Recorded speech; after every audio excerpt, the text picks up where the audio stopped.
And we are live. What is up, everyone? Welcome on in. Happy Thursday. Hope everyone's doing well. And yes, I am starting from this side of the screen now. Because as we saw yesterday, the text boxes from this game start far more in the left. Dash back seats with show your badge. Yo Dash, what's up? Show my badge. Yes, I will be able to show my badge this time. Because this game has the badge, not the armband. Anyway, welcome on in, everyone. It's good to see everyone here. So yeah, more 7 streams. That's almost a year. Yo, Coburn, what's up? Thank you for the 7 stream streak. Really do appreciate it. Anyway, let's proceed. Episode 2, the Magical Turnabout. Investigation Day 1, Investigation Day 1. I guess we're just about to start this game. I guess let's do this. Magic. FYI, this is probably gonna be spoilers from Ace Attorney for Apollo Justice, considering the Magic storyline, but what ifs?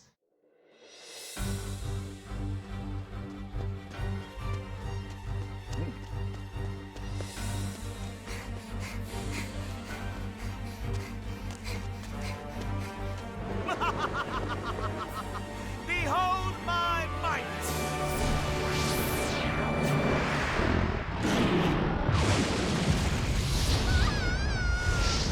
Oh. Dragon Murder?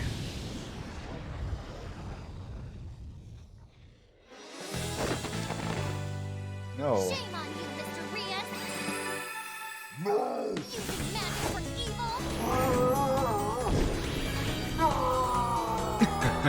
No worries, Dash.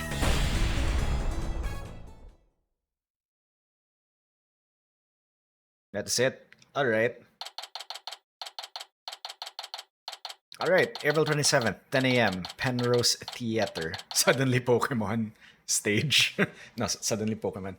Penrose Theater stage. And that's how the evil magician, Mr. Reyes, was defeated.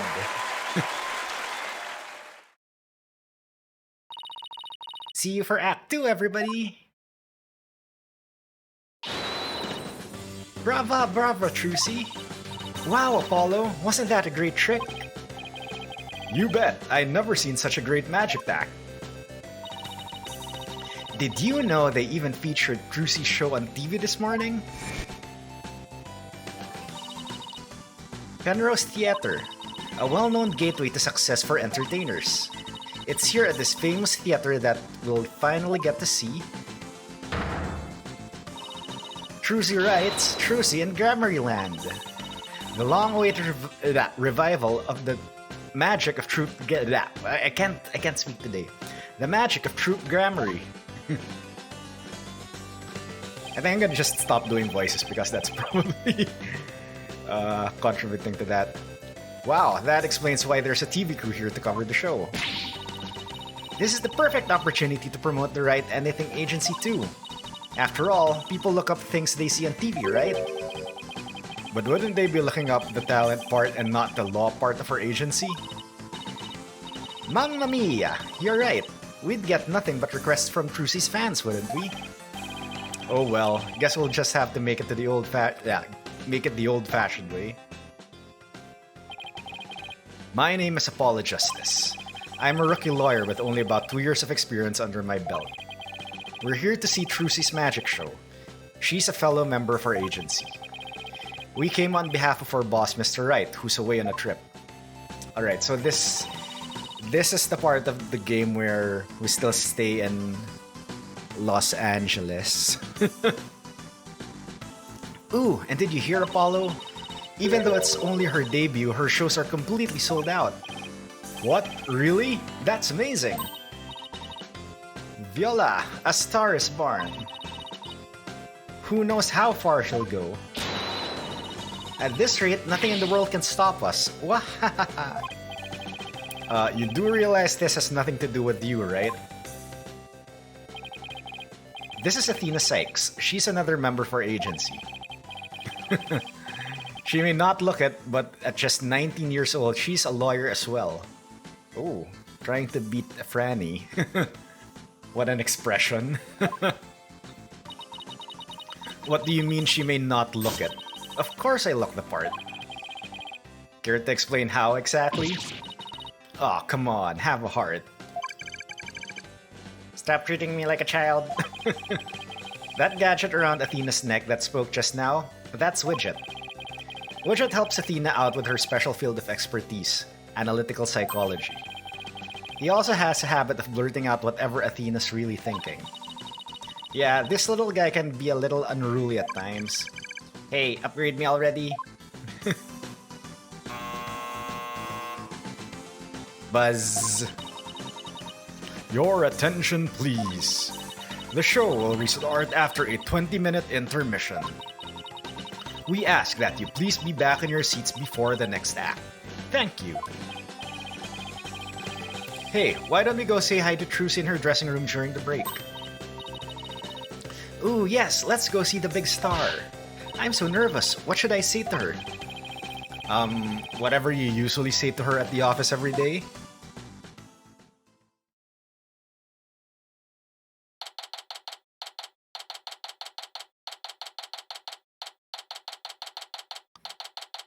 April 27, Penrose Theater, dressing room. Alright, who sent the court record? Badge, I can't present. Dash, here's the badge. Alright, Trucy Wright, Athena Sykes, Phoenix Wright. Alright, so we're playing as Apollo in this act. I mean in this episode. So, this is Trucy's dressing room. Looks like she's busy over there with someone. Could you sign this, please, ma'am? Sure thing. Just the one sheet and this clipboard, right?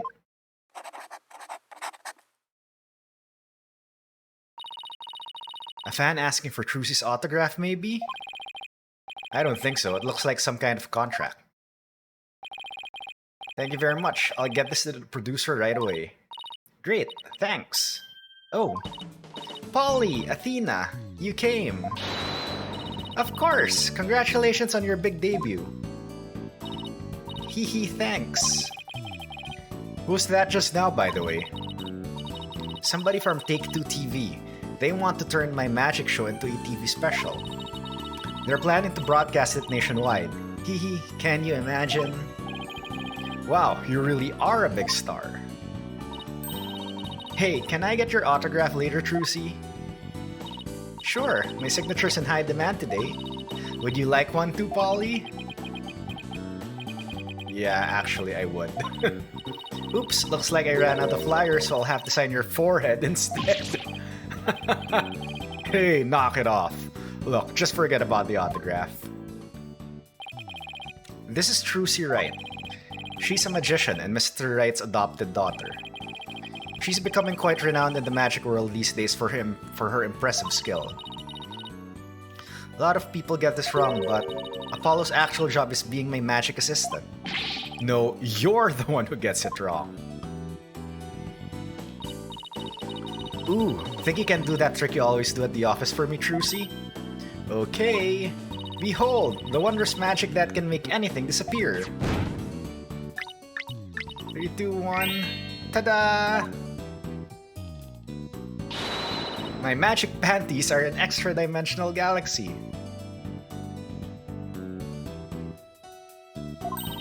There, you can have that. Brava, Trucy, brava! Okay, but why do you always have to make my attorney's badge disappear? Oh, wait, my badge is still here. That was fake. Well, that's because out of everyone at the Wright Anything Agency, you're the one I get the best reaction out of. That doesn't make my poor badge feel any better. Oh, this is new! Holy crap. Well...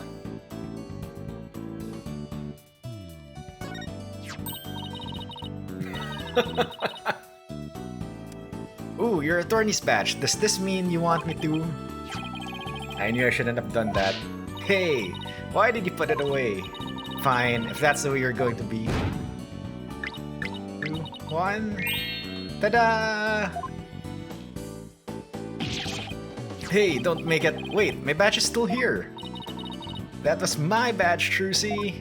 That's Athena's badge. Oh, I can't present profiles. Damn. Alright.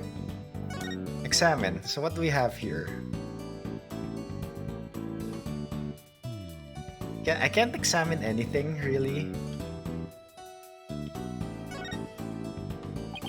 I guess I shouldn't touch anything while Truce is around. You shouldn't touch anything while I'm not around either. She read my mind. Alright, looks like I cannot, like, investigate anything so far. Because usually, like, this hand pointer would change color if, like, you're able to, yeah, you know, investigate stuff. Alright, talk. The show. Thanks again for inviting us, Trucy. Hee, thank you for coming. Your show sure passed a wall up. I nearly fell out of my seat when that dragon showed up. And when it attacked you, phew! I was terrified, even though I knew it was all just a part of the show. That's good, because that trick is the crowning glory of Act 1. I'm really glad you're enjoying the show. Suddenly fish Pokemon. Well, let's hope so. How are you doing, Anulel? Welcome on in. I heard your shows were completely sold out, Trucy. They say your fans were all over the tickets the instant they became available. Like hungry wolves going after their prey. Sounds like you've made a loyal pack of followers for yourself already, Trucy. But you two are the only ones who got a special VIP invitation from me. Today's just a dress rehearsal for the performers, staff, family, and friends. A general probe, huh? That's what they call in Germany. Really? Can anyone confirm? Can Francisca confirm? The real show isn't until the day after tomorrow. By the way, are you going to finally do your magic panties tricks on stage after the break?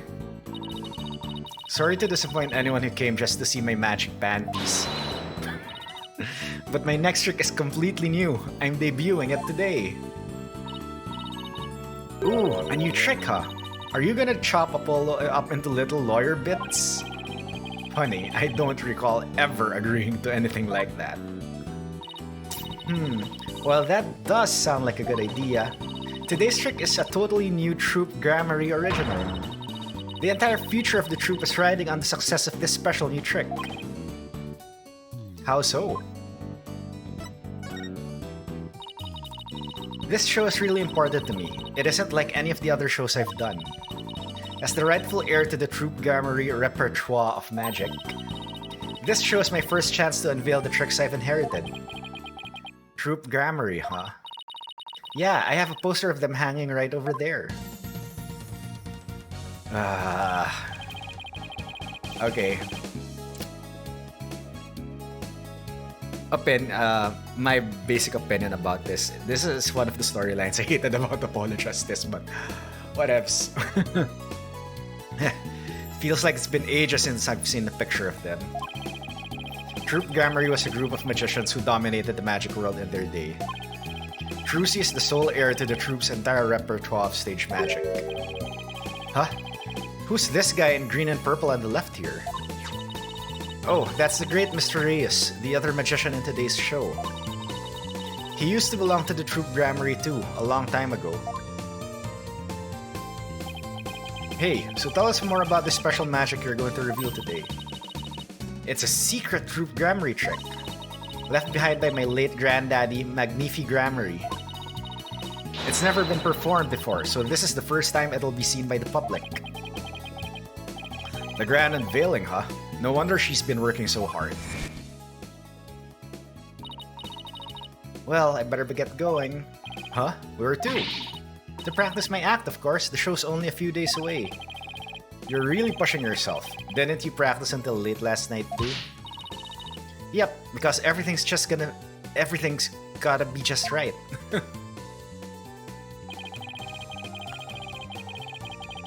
Trucy inherited all of Troop Grammary's magic tricks from her father when he died, and the troop's entire legacy is now resting on her shoulders. No wonder she's feeling the pressure. Looks like everything's going well today, though. I mean, the last trick was perfect. Grace under pressure, that's me. After all, a true entertainer always keeps a smile on their face. That's the true Grammary creed. It's hard to believe you've accomplished so much even though you're still in high school.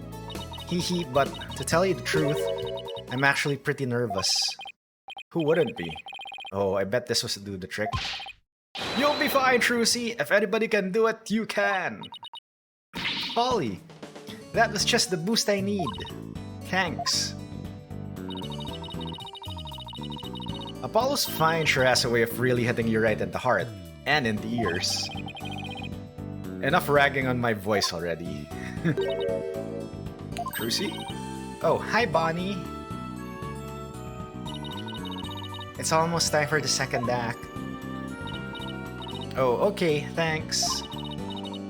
Prediction, either Trucy or Athena's gonna be accused of murder. Shh! Spoilers! What are you doing, Fries? How are you doing, Fries? Welcome on in. Break a leg, Trucy. Thanks, I will. Everybody around Phoenix gets accused of murder at one point in their life. True. I mean, look at Maya.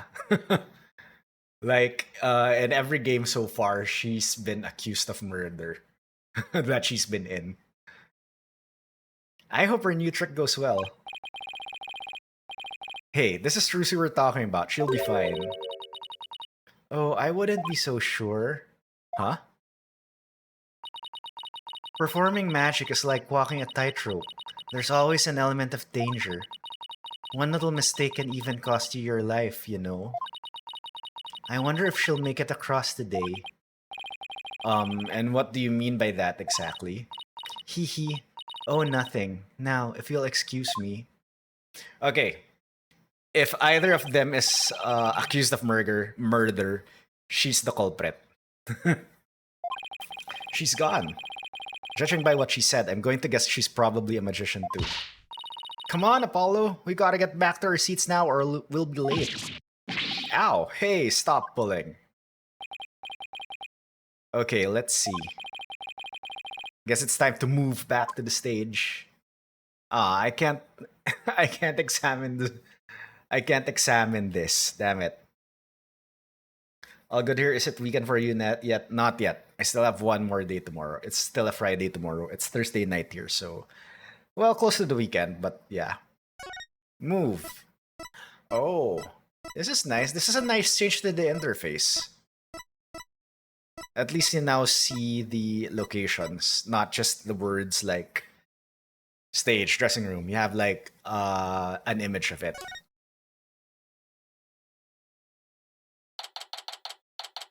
April 27th, Penrose Theater. Stage. Hurry up, Apollo, it's about to start. I want to see what Trucy's next trick is. You're really wound up today, aren't you? Why don't you take your seat and try to relax? Whoa, look, there's a TV reporter over there. Put a TV camera and everything. Oh yeah, baby. Athena, sit down. You're blocking people's views. Yeesh, I feel like I'm babysitting here. Hello, everyone. I'm reporting from the beautiful Penrose Theater, where the public performance of Trucy and Grammarlyland begins in just 2 short days. But today, they very kindly agreed to give us a sneak preview. Isn't this exciting? Apollo, don't you think I wasn't on TV just now? How should I know? But if you were disgracing our entire agency, that's for sure. Hey, what the heck's that supposed to mean?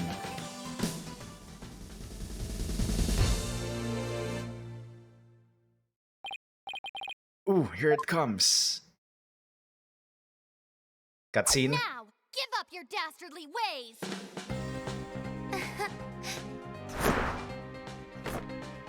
Huh? Over here.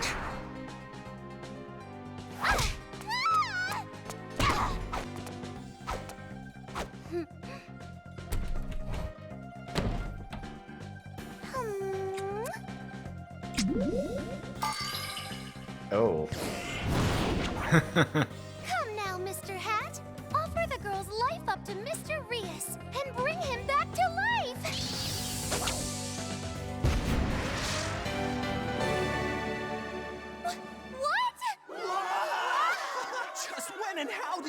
switch! You won't be reviving anyone today!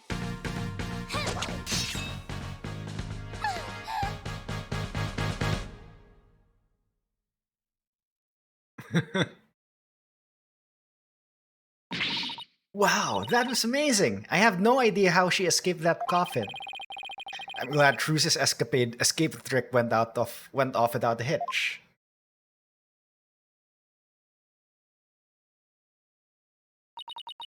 And when I open the coffin like this, inside you see Mr. Rias? But how? I wonder what's going on. He's not getting up. Eek! Trucy? Ah.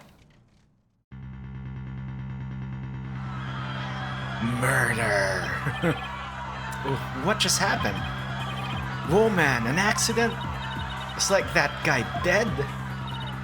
Wait, that's not part of the act. Attention, please, for your own safety. We ask that everyone please evacuate the building. What's going on? Is Trucy okay? Outside, everyone, evacuate immediately, please. Whoa, hey, stop grabbing me. Trucy!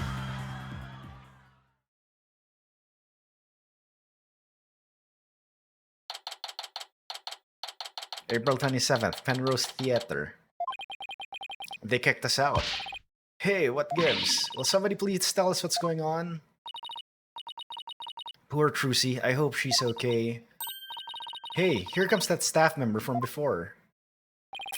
Your attention, please. We regret to inform you that today's show has been cancelled.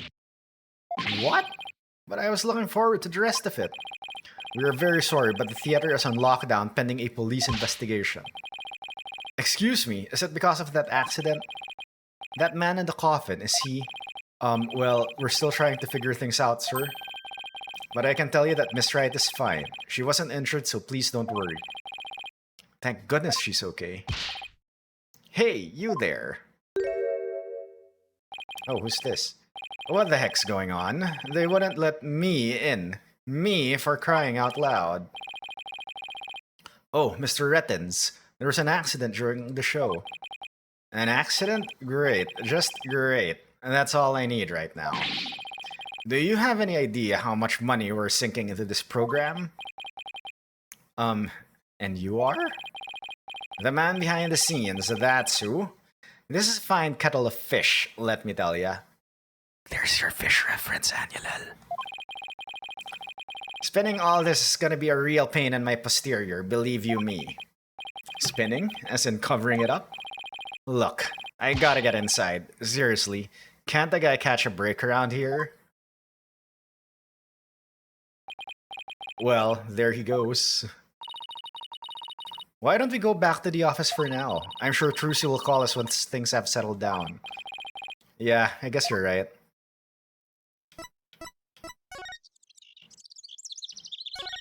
Okay. What an odd building. The name Penrose Theater comes from the Penrose Triangle, an impossible object. It's called an impossible object because it only exists as an optical illusion. An optical illusion? Uh-huh.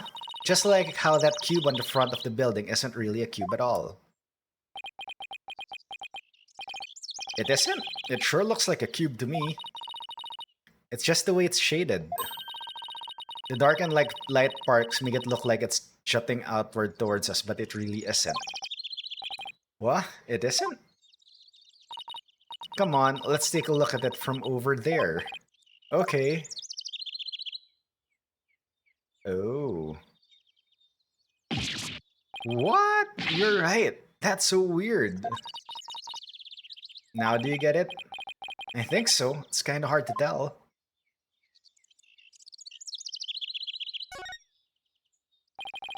What are all these weird objects anyway? Are they supposed to be modern art? Like that clock, is it just me or are the hands moving you awfully fast? Ay caramba! What kind of clock doesn't show the proper time? Is that part of what makes it art? Who knows? Hey, take a look at that man in the front of the clock. He's trying real hard to set his watch to it. Hey, mister! Okay, what? Ah.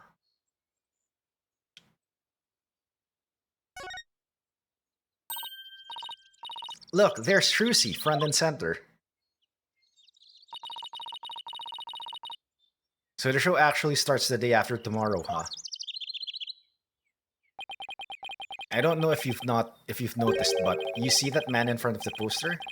Been standing there a long time looking at it. Yeah, I noticed, and sometimes he kind of stretches his hand towards it a little bit. Oh, I bet he's one of Cruzy's fans.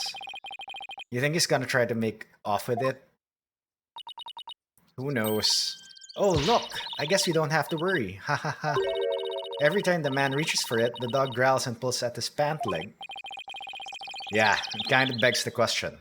Who's the master and who's the pet? Alright, is that just it? I don't think I have, like, anywhere else to go here. Yep, I think that's all to examine for now. So... Court record. Bonnie, a bunny-themed assistant who appeared on stage with Trucy. Mr. Rettens, a man somehow connected to the magic show. He showed up at the theater after the incident took place. Alright, talk. So, Athena, any ideas? Sorry, I've got nothing. I mean, it's just one amazing trick after another. Who could figure it all out? I was asking if you have any ideas about the accident, not the show, Athena.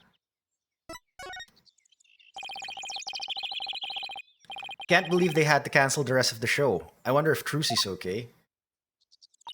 Yeah, poor thing. After all her hard work too. I sure wish Mr. Wright was here right now. Well, I guess we'd better head back to the office. There's nothing we can do here. Alright, let's present the badge. My badge is shinier than yours. Of course, yours is newer than mine. A great weathered finish like this only comes with age and experience. What? I can get a finish just as good as that on my badge too, you know. Getting it dirty on purpose doesn't count, Athena. Pardon? What makes you think I'd ever do anything like that?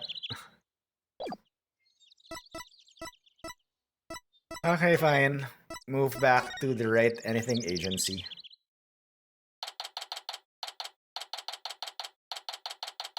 April 27th, Wright Anything Agency. Ring ring. It's no use. I can't get hold of Mr. Wright. Wonder if something happened to him in Kurain. Maybe he got caught up in some kind of trouble again, as always. Yeah, trouble's drawn to him like iron filings to a magnet. Hey Apollo, speaking of Kurain, they're showing something about it on TV right now. There has been some surprising news coming out of the kingdom of Kurain. The country recently saw a defense attorney, Phoenix Wright, win a not guilty verdict. The first verdict of its kind in 23 years. Mr. Wright won a trial in Kurain? Lawyers are said to be highly disrespected in the kingdom of Kurain, so Mr. Wright's win was an upset victory amidst entrenched hostility. Wow, did you hear that? The first time in 23 years. Yeah, but what was he doing in court there in the first place? I thought he just went for a visit. So he was in some kind of trouble, just like we thought. Next, an update on the unfortunate accident that occurred at the Penrose Theater. You still think that kid was guilty? How are you doing, JR? Welcome on in. Hey now, they're talking about the accident at Trucy's show. Famed magician, the great Mr. Reyes, was skewered with a sword and died on the spot. Oh no, so he really is dead? And now, here's the footage of that deadly moment. Oh god.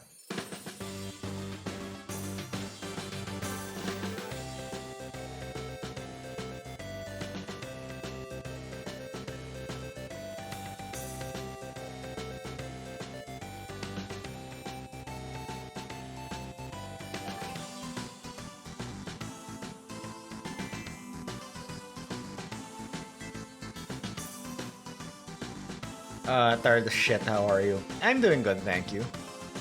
Did you have any good sleep? Great and great, they found his biggest weakness, sword.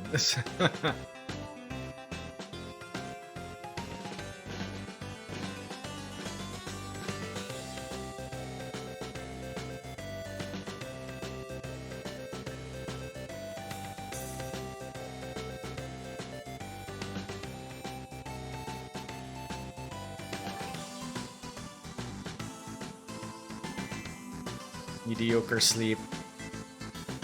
Well, what time is it there now? I assume it's around 6:30. Mr. Reyes' body isn't visible in this footage, but these are still very shocking images. The magician, Trucy Wright, is reportedly still only a high school student. Could it be that this unfortunate accident happened due to a lack of proper training? Did the young magician have enough experience, preparation, and knowledge? Some might say that Troop Grammary should be held accountable for this incident.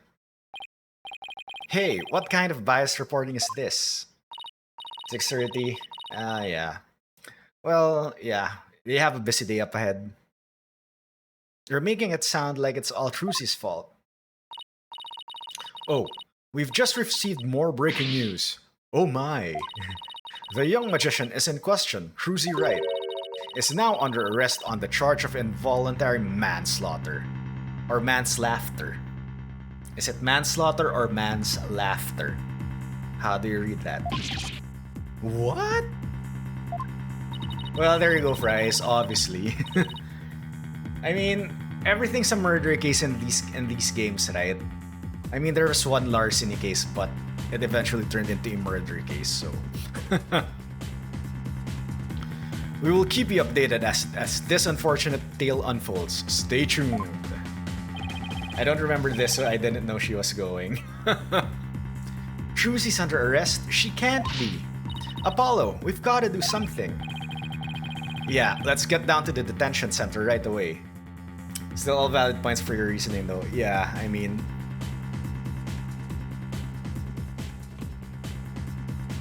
They did go with a very long story first, so...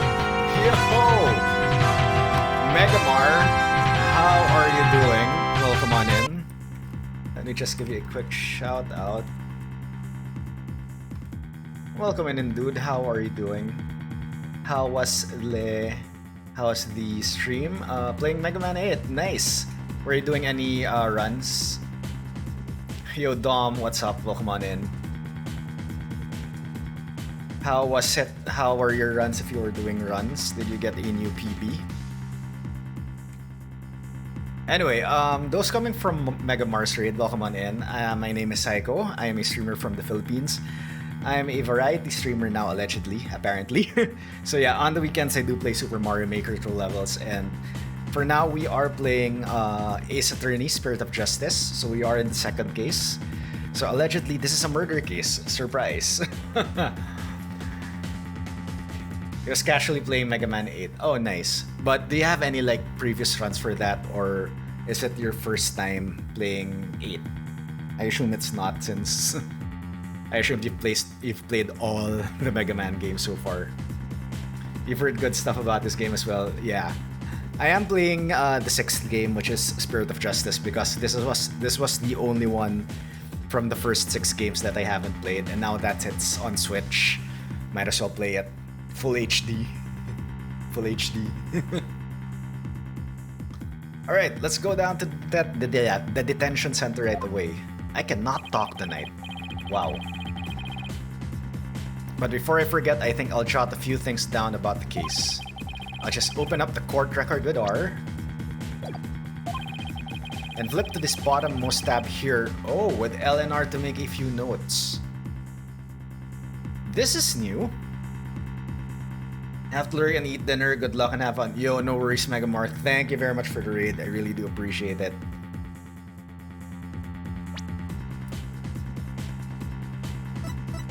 Oh, the notes tab isn't available yet.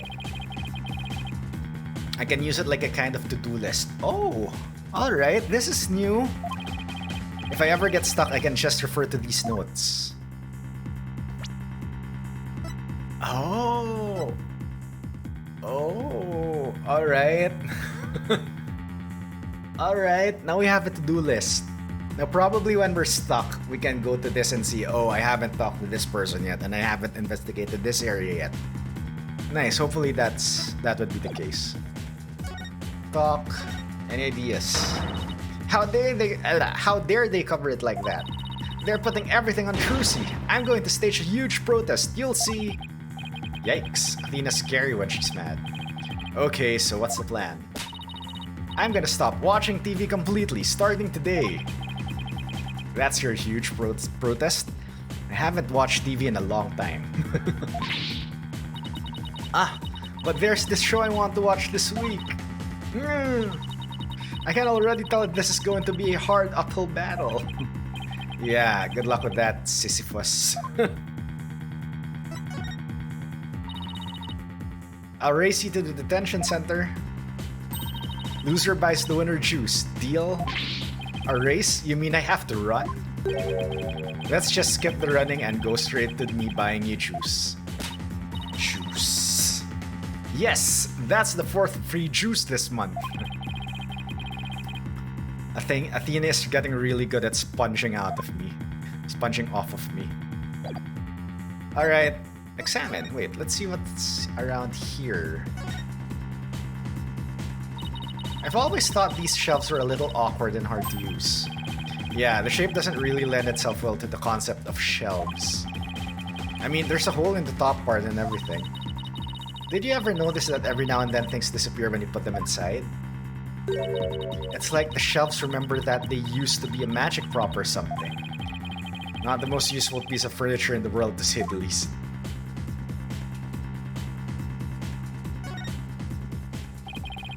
With everyone's personal items littering the office, this place is as messy as ever.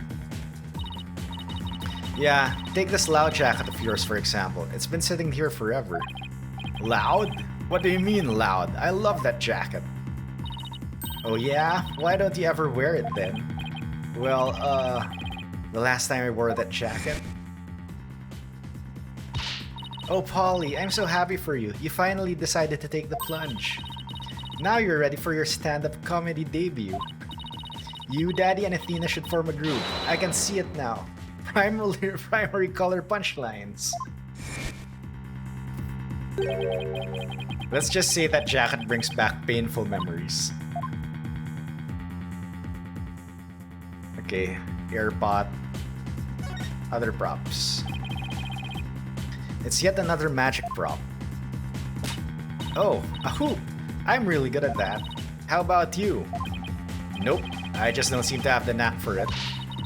I figured as much. After all, you're not really in tune with your body. You do realize this hoop is used for the levitating woman trick, right? What? It's not for hula dancing? And since you're really good at that... No, what I meant was... I think I'll recommend you to Trucy for the assistant role then. You can take over for me. What did I hula myself into?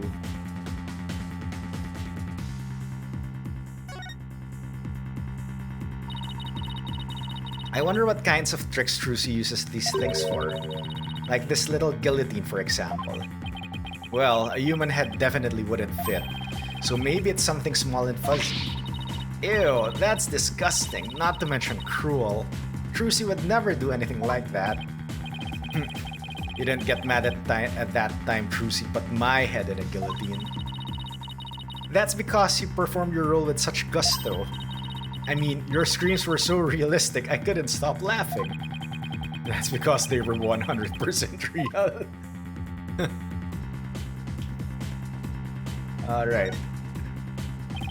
Mr. Wright sure has a lot of law books and old case files. It sure looks that way, doesn't it? But take a closer look. Most of those books and files have to do with magic. Oh wow, you're right. They're just hidden behind law book covers. Little by little, Trucy is taking over the whole office with her magic equipment. I hate to admit it, but recently, I sometimes feel like I'm going to forget I'm even a lawyer when I'm here. It sounds like Trucy's magic is starting to take over your brain too. Oh, plan. I just watered Charlie, so he's looking pretty perky. Yo, Tilted, what's up? Thank you for the 7th stream streak. I really do appreciate it. I hope you are doing well and having an awesome day. For a guy whose desk is always a big jumbled mess, Mr. Wright never forgets to water Charlie. Sometimes I catch him staring at that plant and smiling. It must hold some special meaning for him. Could be. He did say Charlie's been in this office since his first days as a lawyer. He doesn't seem to want to talk about it much though. Aww.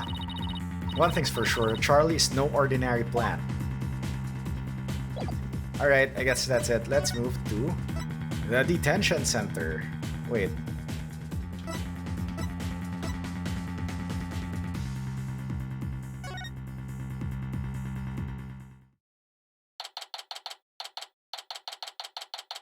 April 27th, detention center. Visitor's room. Poor Trucy. What can we even say to her? Oh, Polly, Athena. Trucy, are you okay? I'm fine. Don't worry about me. We saw the news about the accident on TV. Guess I can't Houdini my way out of this one. I got arrested and everything. They say I'm the one who caused the accident. But that's not true, right? To be honest, I don't really know. I mean, I have no idea how an accident like that could have happened. The trick went off without a hitch, I'm sure of that much. Still, the police just won't listen to me. They've already decided it was all my fault. I'm exhausted after all their questions. Looks like she's been able to hang in there at least. Yeah, she really is one tough cookie. I know you're tired, but can you tell us a little bit about the accident? Yes, of course. Go ahead and ask me anything. I'll be fine. Alright, talk. The incident. For starters, can you help us understand what happened? In today's show, there was a dead body in the coffin. How did that happen? Was there some kind of accident? I don't really know. The coffin was supposed to be empty when I opened it. But instead, Mr. Reese's body was in there. That must have been a huge shock for you. And when the dragon set piece fell down at the end, was that an accident too? It must have been. I have no idea how or why that happened either. Nothing went the way it was supposed to. I still can't believe Mr. Reyes is actually dead. As though as tough as she is, this is obviously taking a toll on her. But how did Mr. Reyes' body get into the coffin in the first place? Trucy, we need you to tell us the secret of the trick. You know what they say? A magician never reveals her secrets.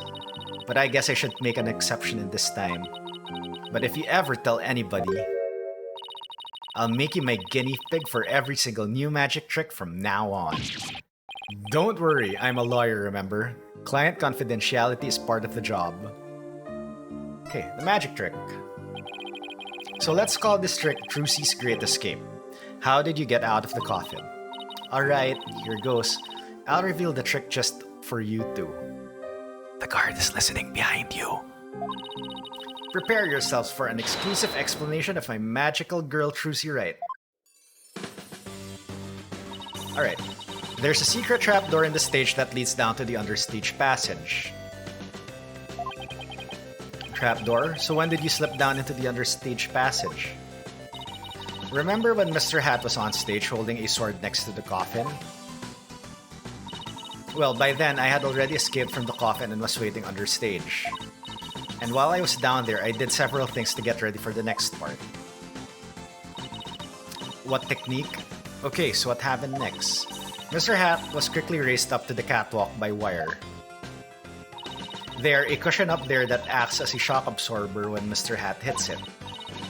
Meanwhile, I popped back up onto the stage through a different trapdoor. And voila! The switch is complete. Stage diagram added to the court record.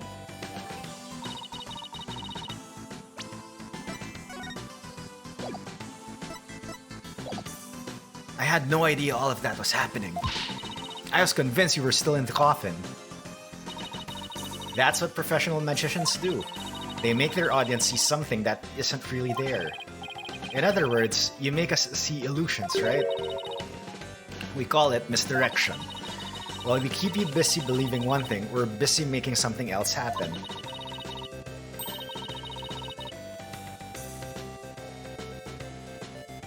What we say is there really isn't, and what we say isn't there actually is. I get it, it's kind of like a magical bluff. But there's no escaping the fact that the victim's body was actually in the coffin. It wasn't empty like it was supposed to be. Yeah, that's the part I don't understand. The last thing in the world I expected to see in there was Mr. Reyes. Could he have climbed in there by mistake? I should get back to asking Trucy about the accident. Can you tell us more about the victim? Who exactly is this Mr. Reyes? You said he used to belong to Troop Grammary, right? Wait, you don't know who the great Mr. Reyes is, Apollo? He's super famous, he's all people talk about on TV. Really? I just assumed he was one of Trucy's assistants. Way to diss the dead, Apollo. So how did the two of you come to perform together, Trucy? Well, like I said, he used to be a member of Troop Grammary. He was a protege of my granddaddy, Magnifique Grammary. So the TV station arranged for us to perform together this time because of that connection. Did he continue performing as a magician after he left Troop Grammary? No. He got injured while practicing for a show about 13 years ago. That's why he left the troupe. After that, he took a break from magic for a while. Alright, wait, how old is Mr. Ray? Oh, he's not yet in the court record, alright. I'm pretty sure it's a recent thing, him getting famous again. I only started seeing him on TV again maybe last year. I had nothing but respect for Mr. Reyes as a magician. I can't tell you how sad I am this happened. I can't imagine how traumatic it must be to have someone die during your big show. Oh, but hey, don't worry, I'm fine. I have to stay strong for my fans. Oh, ho ho ho ho. Perceive. The perceive system. Huh? My bracelet's reacting. People tend to unconsciously tense up when they're trying to hide something. And when I pick up on their distress, the bracelet around my wrists start to feel tight. So I guess that this means that Trucy's trying to hide something from me. Well, I guess I should give my bracelet a tap with X.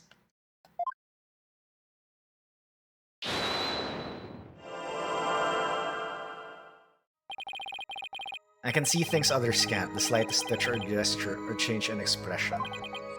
Yes, I can see it all when I'm concentrating intensely like this. And when people are feeling nervous, they sometimes reveal a certain habit or tell. I just shift my viewpoint around until I find Trucy's tell.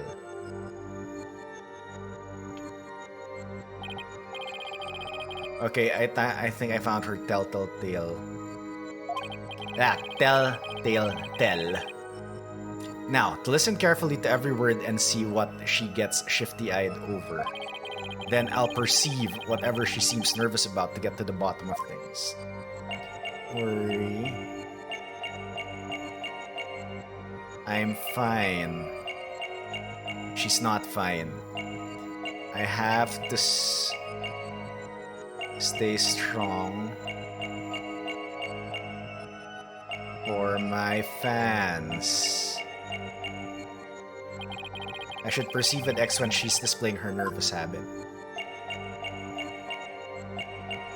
Don't worry. I'm fine. Gotcha! Gotcha! Come on, Trucy. You should know by now that you can't hide anything from me. Don't tell me that your bracelet reacted. Yep. And here I thought my smile was going to do the trick. Looks like I broke the first rule of being a magician. A true entertainer always keeps a smile on her face, right? I remember hearing you say that before. That's right. It's a grammar motto that my daddy used to say before he passed away. I'll never forget it. It's one of the few precious memories I have of him. But you can't keep everything inside, Trucy. You'll burst. Why don't you tell me what's bothering you? I can't. If I did, you wouldn't believe in me anymore. That's not true. As an entertainer, you believe in always keeping a smile on your face. And as a lawyer, I have a belief that's important to me as well.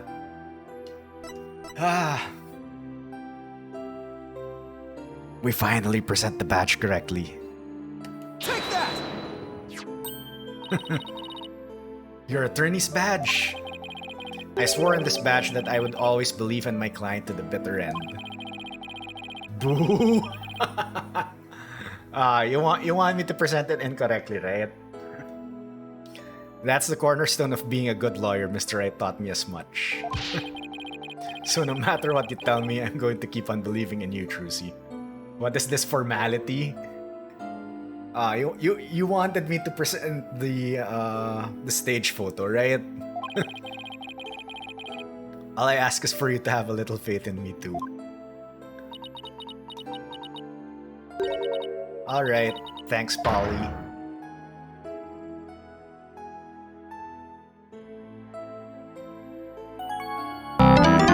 Tilted_Skirm gifted a tier 1 sub to Dash. They have given 12 gift subs in the channel. Yo, Tilted, thank you for the gift sub to Dash. Dash, enjoy the emotes and memotes. And ad-free viewing. Speaking of ad-free viewing, I do need to use the toilet for a while, so I will take a very quick break while ads run. So, now you have your own sub badge. Nice. No, alright. I'll actually start the ads now, since I have to take a quick break, so I will BRB. So enjoy the clips if you have subs, otherwise, I'm sorry, it's Twitch being Twitch. BRB.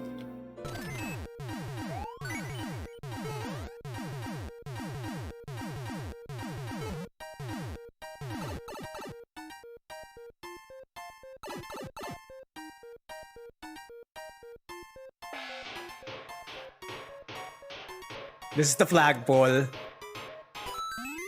Called it.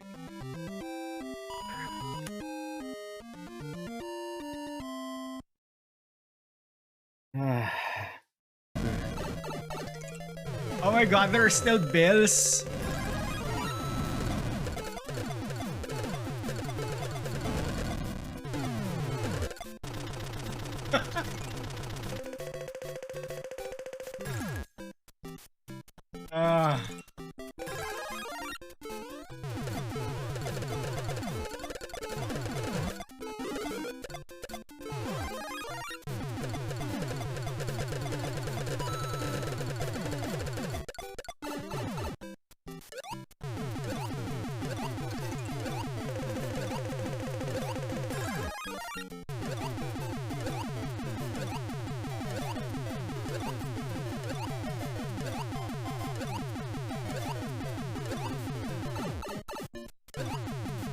Oh, and we have the lack party now.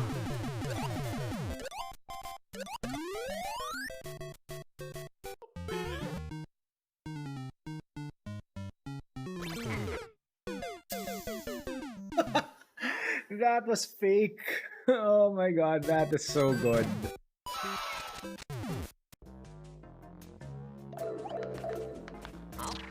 This is a something. This is definitely a something.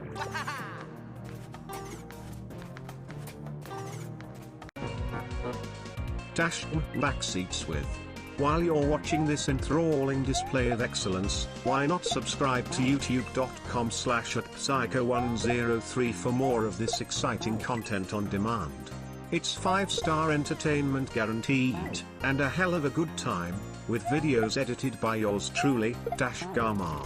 One of the best decisions you will make today, so go on, subscribe today. That's youtube.com/@psycho103. Make sure to like, comment and subscribe. Thank you for the backseat, Dad. Welcome, it's the Japanese flag. Woo!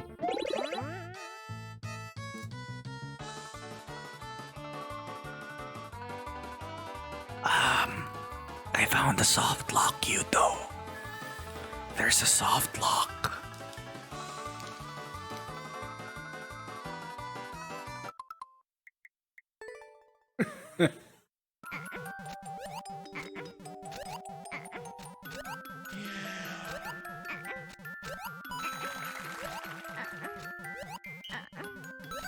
I found a soft lock.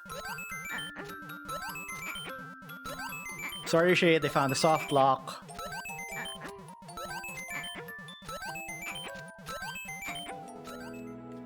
And we back. Yep, continuing more Spirit of Justice. So alright, yeah, we did the Apollo perceived thing, and now we learn the truth. Let's do this. Polly, what if I made a mistake? What do you mean? What if it really was me who stabbed Mr. Reyes? What makes you say that? Well, in my escape trick, I used both a real sword and a rubber sword. I switched the real sword for the rubber sword just before I stabbed it into the coffin. So even if somebody had been in there, the rubber sword shouldn't have hurt them. But Mr. Reyes was found dead in the coffin. I know, it just doesn't make any sense. I know I swapped the swords. You're absolutely sure? Positive. I practiced that trick hundreds of times with no mistakes. I remember very clearly swapping the swords this time too. But could I have made a mistake this time? Could she really have?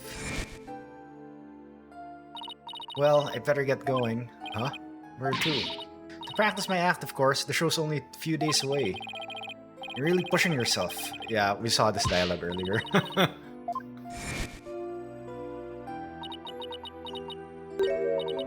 Maybe I really did kill Mr. Reyes. Trucy. The worst possible mistake I could make. Such a horrific accident right in the middle of my show. And yet, all I can think about is, now that this has happened, Troop Gamery will get its performance rights pulled. There'll never be another show. Everything my family worked so hard for will be gone forever. And poor Mr. Reyes had had his whole life and great career ahead of him. I ruined everything. I destroyed it all. I took it all away.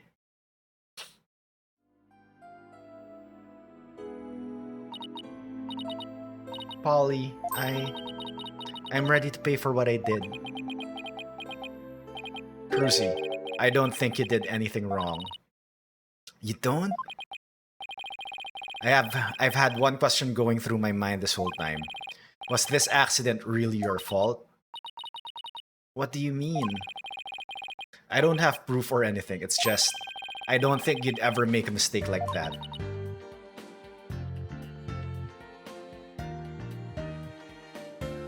Apollo Justice theme. Apollo. I saw how hard you worked on your tricks, staying up late every night to practice. And I know you. You always get everything picture perfect. Nobody's perfect all of the time. Still, I think something else caused Mr. Reyes' death, not any mistake of yours. After all, you're sure you swapped the swords, right? Yes, I remember doing it. Then I just know it wasn't your fault, Trucy. But how can you say that? We don't have any proof it wasn't me. I mean, I know you're a great lawyer, Polly, but I believe in you, Trucy. And I believe in your skill as a professional magician. So I'm going to prove your innocence. Don't worry, you're going to be fine.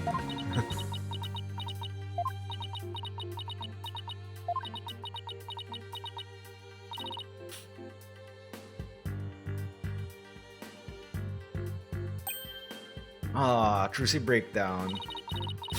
Thank you, Apollo. Thank you for believing in me. I'm going to believe in you too. Good. I'm sorry. I need a tissue. I've never seen Trucy cry like this before. She always seems so strong. But maybe sometimes she's just putting on a brave face. She's still just a kid after all.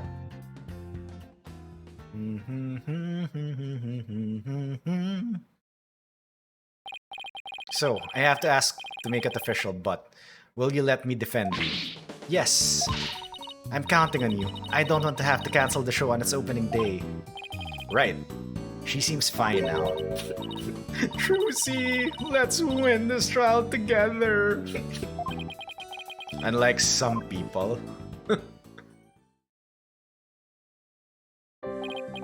Well, we'd better get right to investigating. Come on, Athena, wipe that nose and let's go. Excuse you? Do you see any snot on my face, Apollo? Yeesh. Talk about an emotional roller coaster. We need to investigate the stage at the Penrose Theater where the body was found. Yeah, I hope no one will try to stop us. If you're going to the Penrose Theater, can I ask you a favor? Of course, what is it? I left a very special notebook behind in my dressing room. Sure, we can pick it up for you. That notebook is really, really important to me. I don't know what I'd do if anybody read it. Wow, I wonder what's in it. The notebook is in my blue handbag on the table. It's big and black, you can't miss it. Thanks in advance. And with that, I've gotta go. It seems they've got more questions for me. Alright, see you later, Trucy. So, should we investigate the stage first or go get the notebook?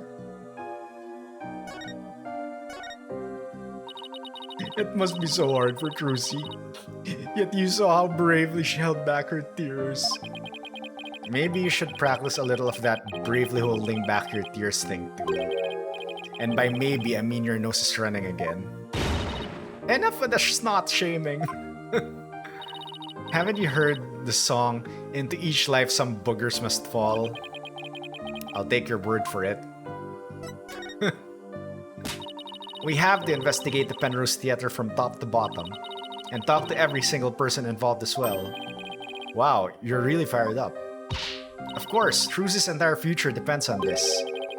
The agency's financial future too. Alright. Okay, wait, examine. It's the microphone for speaking with people on the other side of the glass. Athena's trying to stump the guard with trivia questions. Oh, this guy's good. He answers in the blink of an eye without batting an eyelash or moving a muscle. Is he that bored?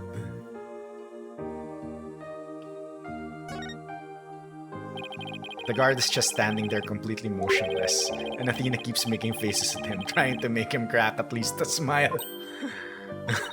Ooh, I think I made him smirk a little. Come on, leave the poor guy alone, Athena.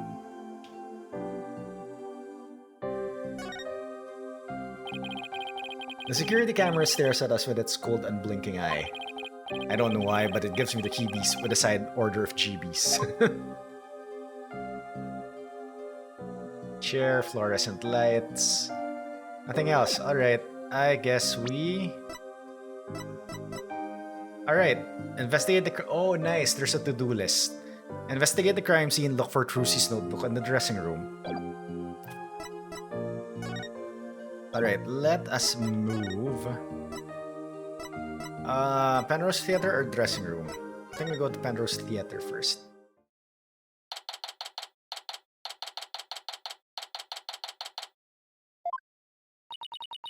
The person you are trying to call is not available. After the tone, please, Rico. Tried calling Mr. Wright 100 times, but he never picks up. We've left him some voicemails, so he'll probably call once he gets them. He's going to flip out when he hears what happened to Trucy. Hey, this is the place, the theater where that magical murder happened. Oh yeah, wonder if they brought the dead body out yet. I hear they already arrested the murderer. They say it's a young girl. Yeah, high school student. Can you believe it? Kids these days.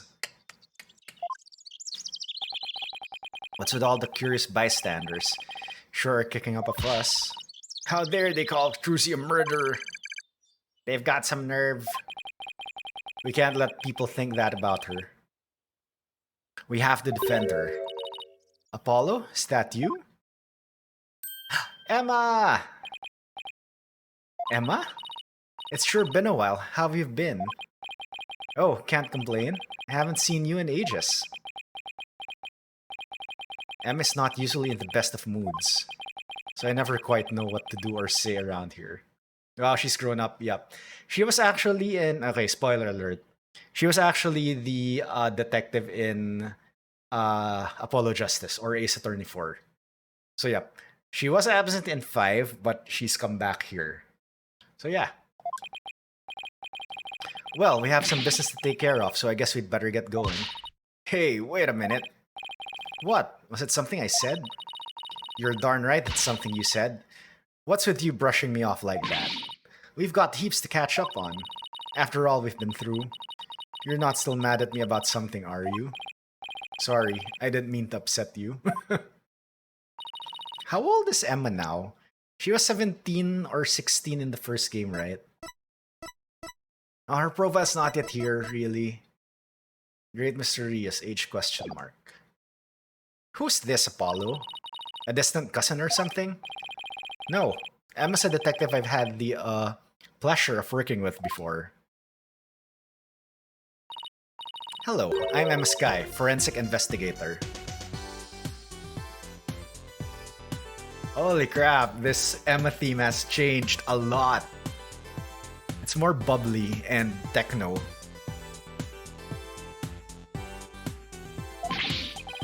What? So you're finally a full-fledged forensic investigator? Yeah, I finally achieved my lifelong dream. Nice. Look, I even have an official forensic investigator armband and everything. That's great, Emma. I bet the exam was really hard, huh? Oh, it was a cinch. Really? Because I thought you said something about failing it over and over. Well, never mind that. The important thing is, I'm not a plain old detective anymore. So no more boring old investigations for me. I'm so happy I could hug the whole world. Coming from you, that's really something. Alright, so probably background as well. Spoiler alert as well. In Ace Attorney 4, she wasn't a forensic investigator yet. She was a detective, so... yeah, she finally got to accomplish her lifelong dream of being a forensic investigator. And that was a reference from Rise from the Ashes in Ace Attorney 1. Criminals beware. Fingerprinting, luminol testing, DNA analysis. Emma Sky is raring to go, so bring it on. Wow, I guess it's goodbye grumpy clouds, hello fanatical sun. She's very cheerful, isn't she? Is it because of the weather or something? She sure wasn't like this before. She was pretty frustrated back when she was assigned to the Criminal Affairs Department. And she was always munching on chocolate snackoos to relieve her stress. Snackoos and stress are a thing of the past. I've said goodbye to both of them. And may you never have to see either again. By the way, are you two here because of the murder? Murder? Don't you mean the accident? Oh, then I guess you haven't heard. The case is being treated as a straight-up homicide now. Dun dun dun! So, just so you know, I heard that the prosecution is going to argue tomorrow that Trucy outright murdered Mr. Reyes. What? Are you kidding? They're treating it as a murder? Emma, please tell us everything you know. Of course, anything to help Trucy. Oh, nice. Alright, talk. Alright, is Emma in the... How old is Emma now? 27. Alright.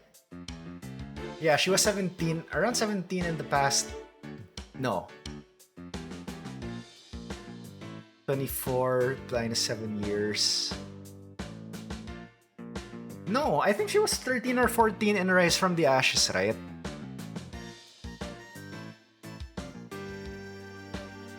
I think she was 13 or 14 in Rise from the Ashes. Then the years between Rise from the Ashes to Trials and Tribulations is 2 to 3 years, so she would have been 16. Then the time between Trials and Apollo Justice is 7 years. So 16, 17, 18, 19, 20, 21, 22. Yeah, she was I think 23 or 24 in the 4th game. Alright, nice. Alright, the incident. Why is the case being treated as a homicide now and not an involuntary manslaughter? Manslaughter. Well, apparently, There's something that proves it was a straight-up homicide. Well, that's vague. Do you know any of the details? No, I'm afraid that's all I was told. Really? How come? Well, because the lead prosecutor is kind of a hard guy to read. Though maybe it's just a culture gap thing. Anyway, he's not one to really share his thoughts. Wait, what do you mean by culture gap? I mean that he's a foreigner, so his way of going about things is different. So who exactly am I up against tomorrow? Emma, congrats on finally becoming the forensic investigator you always wanted to be. Thanks, I failed that exam so many times but I finally did it. I can finally use my forensics kit openly whenever I want. Oh yeah, you used to have the stealth kit you sent away for.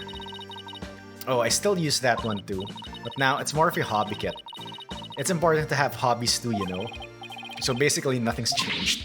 Are you kidding? I don't have to worry about getting in trouble for taking fingerprints for fun now. It's positively life-changing. I can take all the prints I want. Are you sure you're allowed to do that? Sure, I'm sure. I've been collecting all the prints I've taken into a personal database. Now, hold out your hands. I need to get your prints too. Just promise me you won't use them for evil. I can't believe she took my prints to Apollo. Alright, are the prints in the court record? No, it's not. Alright. Chief Prosecutor Edgeworth has been reorganizing the prosecutor's office lately. As part of that effort, he's gotten rid of a lot of corrupt prosecutors. So the prosecutor's office is looking pretty empty these days. And that's how a foreign prosecutor got assigned to this case? Where's Franny? I want Franny back. Yeah, we should definitely have Franny in the next game. That's part of it, yes. We were short on prosecutors and this guy just happened to be visiting. And what's the purpose of his visit? Well, some insurgents from the kingdom of Kurain are thought to be hiding out here. As an international prosecutor, he apparently came to investigate the matter personally. So he's from the kingdom of Kurain? That's right. He's also a Kurainist monk. A monk? So how did he get assigned to this particular case anyway? It seems he's very devoted to furthering his studies as a prosecutor. He wanted to learn how crime scenes are investigated here, so he just showed up. So he was just curious, huh? He looked the entire crime scene over quite earnestly. And just as everyone else was ready to call it a case of involuntary manslaughter, this is most certainly a murder, the cruel act of an impure soul.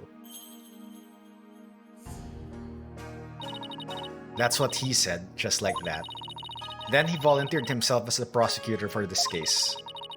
With a shortage of prosecutors right now, the prosecutor's office was glad to have him. So Trucy was arrested for murder all because of this guy, huh?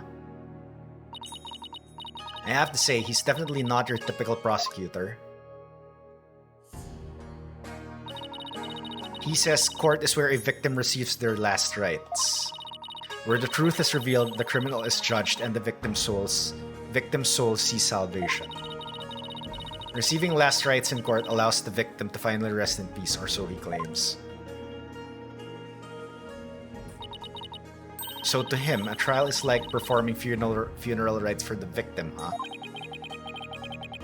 That's certainly a unique way of looking at it. His name is Nayuta Sadmadhi. Nayuta Sadmadhi. Nayuta Sadmadhi. Hey, that's not the pun, surprisingly. What? Nayuta Sadmadhi? That's right. What do you know? What? Do you know him or something? Oh, I guess you could say I've heard of him. Yeah, well, he is pretty famous. Really? Yes, they say he travels the world solving difficult case after difficult case. Where there's a hard case to crack, he's called in to prosecute it. Wow, sounds like he's going to be tough to beat.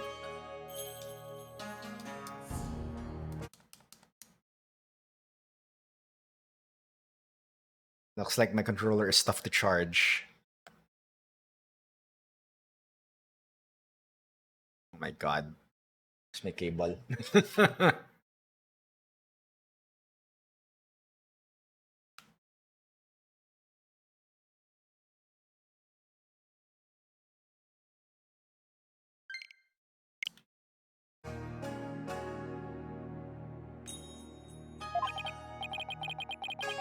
Can't believe this.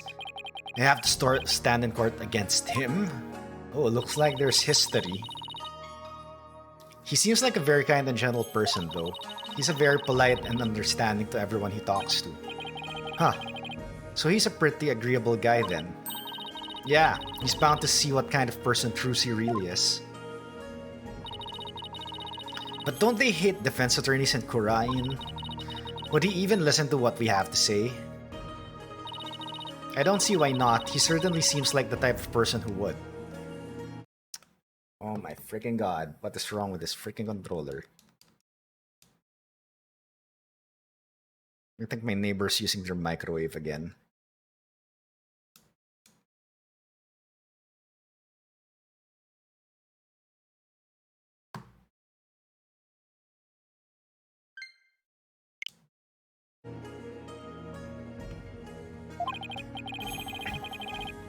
Alright. Even so, do you think you could do us a favor, Emma? Could you tell Prosecutor Sadmadi about Trucy? About what a good person she is? Of course. Leave it to me. I'll make him understand there's no way Trucy could have committed murder. I hope he listens to reason. Me too. This is looking pretty bad, Apollo. They're calling it a murder and they've even got proof. What are we gonna do? Look on the bright side, that's what. Bright side? What bright side? Well, the good thing about there being proof is that it has to point to the real killer. If we can find out who that is, we can prove Trucy's innocence. Oh, hey, you're right. Which means our objectives are clear. We have to find two things: proof of Trucy's innocence and evidence of the true culprit's identity. You know what, Apollo? You're starting to give me a glimmer of hope. And that means there's only one thing to do. Emma, would it be alright if we investigate the scene? If I say no, you just do it behind my back anyway, right? Ha ha ha. When I do something like that, guess the jig is up.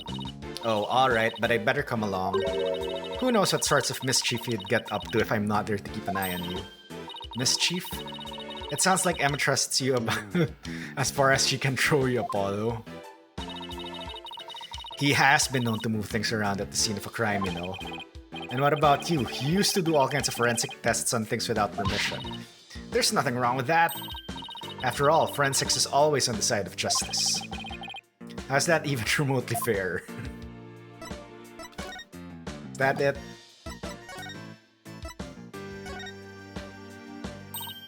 Oh, are you asking me to test that? Hey, why are you putting it away?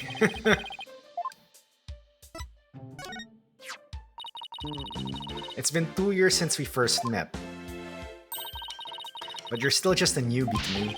Hey, that's not fair. I'm not even the newest lawyer in our office anymore. Yep, that's Apollo and me, just two newbies working our way up. Aw, look at you two, the newbie duo. Must be nice, right, Apollo? Oh, God.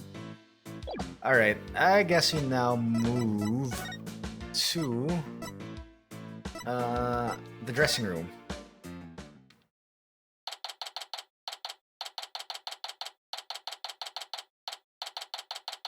Penrose Theater, dressing room.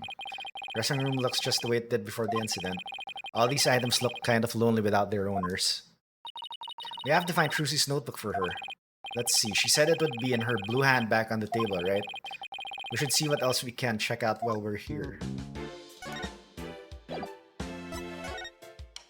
Alright, let's check out everything. Yeah, let's check out everything first because we might get blocked from this room if we get the notebook right away. Look at all of this stuff. They must belong to Mr. Reyes. Wow, look at the colors in that briefcase. Do you think he carries that around with him on his time off? Well, during his shows, he wears a mask to hide his identity. If he carried that briefcase around when he wasn't working, wouldn't it give him away? Ah, but you've got to change gears and look at things in a different way at a time like this. Oh yeah, meaning? Well, what if Mr. Reyes wore his full costume all the time, even when he wasn't working? Then that briefcase wouldn't have given him away one bit. Okay. I'm getting pretty good at this turn your thinking around stuff, huh? She's like a little kid who's learned a new trick and couldn't wait to try it out.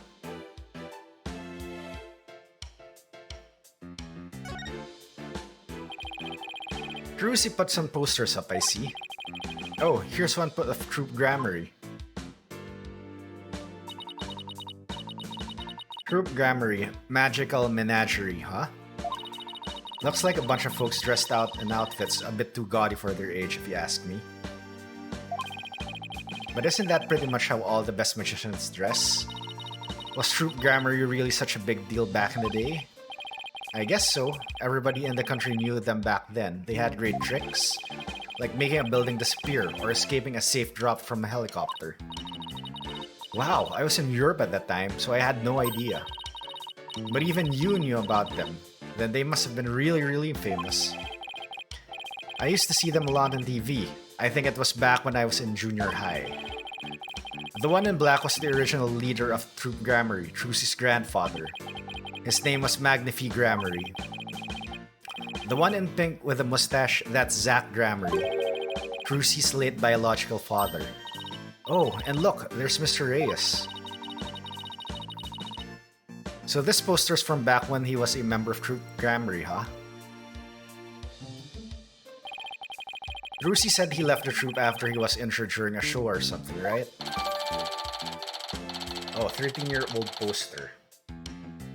Alright, this is interesting. Steel Samurai poster. Oh wait. Oh no, it's the doves. Alright. It's a dove. Druzy must use it in one of her tricks. Yeah, There's another birdcage next to it. I wonder what's inside that one. Cuckoo! What's in the world is that? Rabbits.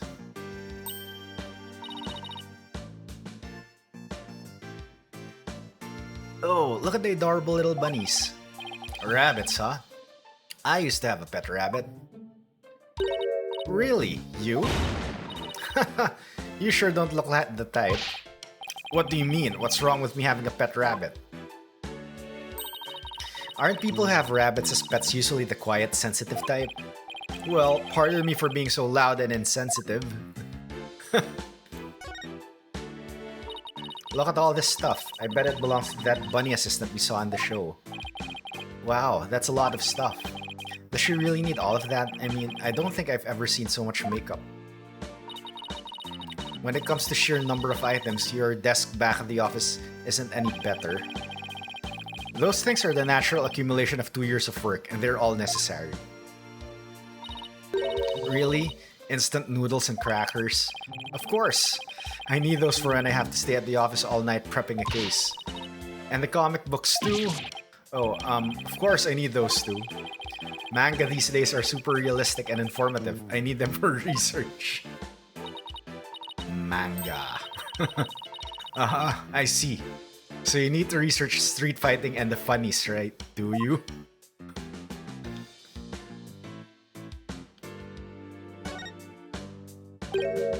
Huh? Aren't these Ninetales flowers? You know, those flowers that only grow in Ninetales Vale. Oh my goodness, you're right. There's a card here and a letter to go with it. The card says, "Good luck, Druzy," from Damien, and Jinxie Tenma. Oh, nice reference. Mirror Tenma and Jinxie, huh? What does the letter say? Let's see. Oh, there's a message for you in here too. Please tell Mr. Demon Lawyer I said thank you for everything. Thanks to him, I overcame my fears and now I'm not afraid of Yukai anymore. And guess what? I've even become friends with yokai like Itan Momen and Konkai Jichi. No matter what happens, I guess she'll never grow out of her demon obsession.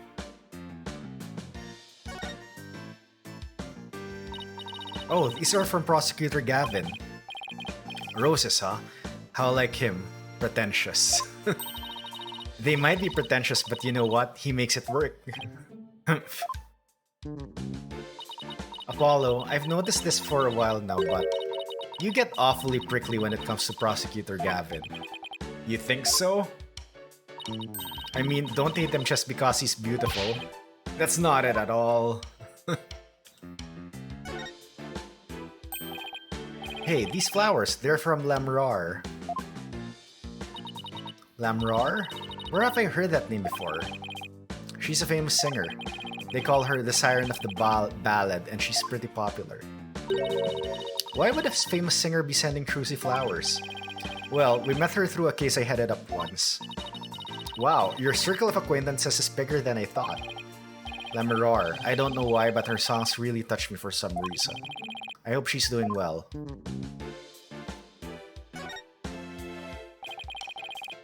Look at all these costumes. I bet they're all Trucy's. Ooh, could you tell by the scent? Are you like some kind of bloodhound or something? I'm her assistant, not her pet.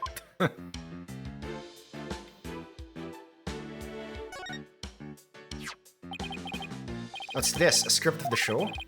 It says Bonnie, so it must belong to that bunny assistant we saw on the show. Magic show script. You and the guy got to see the first two parts up to the end of the 10:20 AM segment.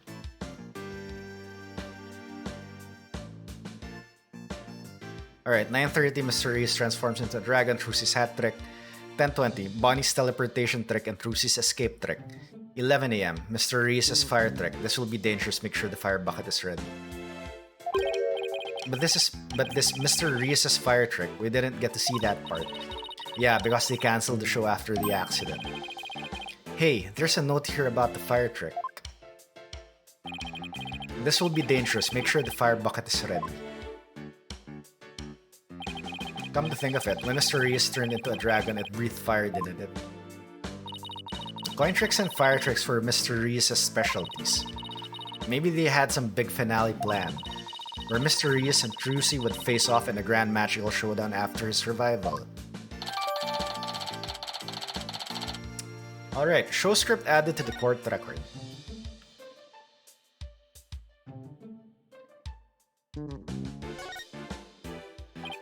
Oh, here's that handbag Trucy was talking about. I feel a little funny about digging around in a girl's purse. I guess it's okay to open it. After all, she did ask us to. But not you, Apollo. Let me do it. Let's see, huh? No, not this. What's this? Oh wow, she has... Oh, Trucy, you are bad. What is it? I want to see it too. That's funny. She said it was a black notebook, right? But there's nothing like that in here. Maybe Trucy was wrong about where she left it. Let's keep looking around for it. I wonder what that bad thing is. Oh my god, controller, please. You're already plugged.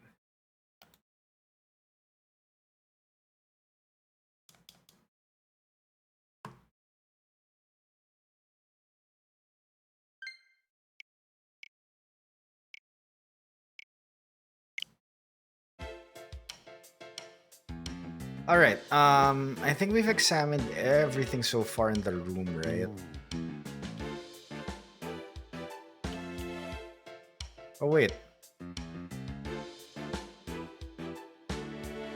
Why did it suddenly turn red again? Oh, there's the notebook. Alright. I say we took a look through Mysterious' things too.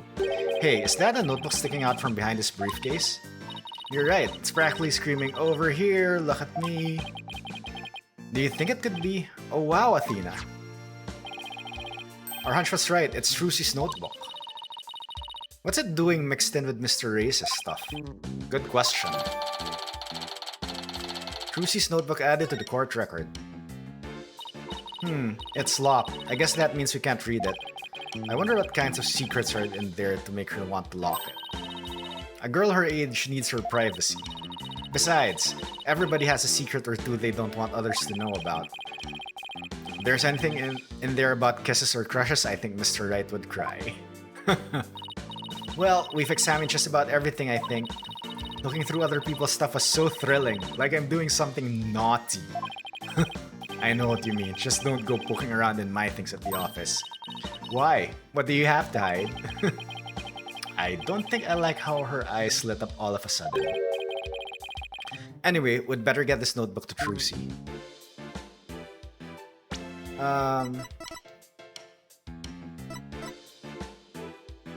Alright, let's investigate the crime scene first. Let's go to the stage.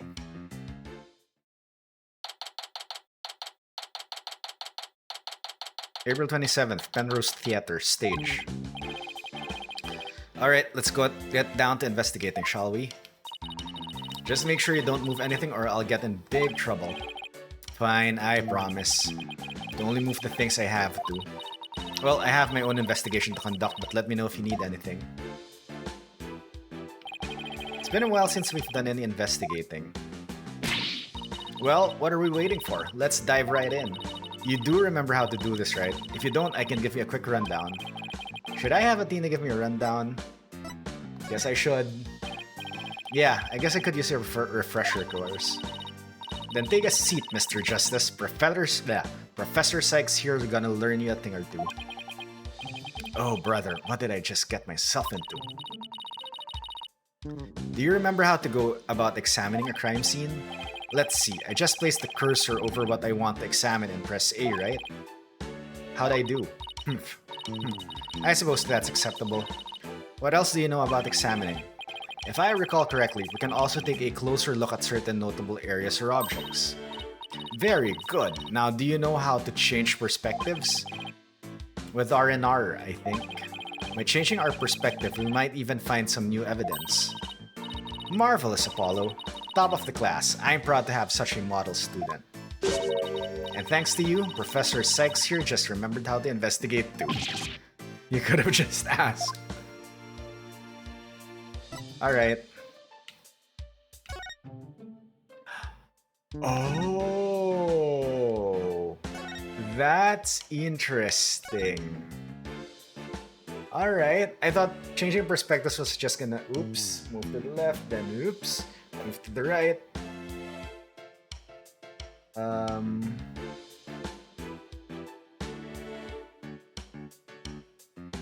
think my bitrate is dropping.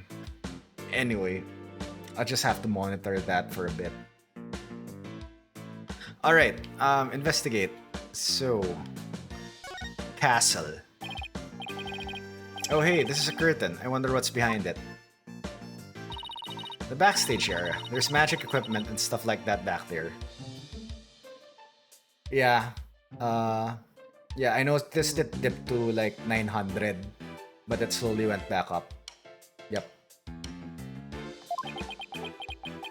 I'm like monitoring it from time to time if it's gonna dip again. You weren't thinking of opening that curtain, were you? Who, me? Would I ever do a thing like that? Rats! Guess I'll have to ask her to open it for me later.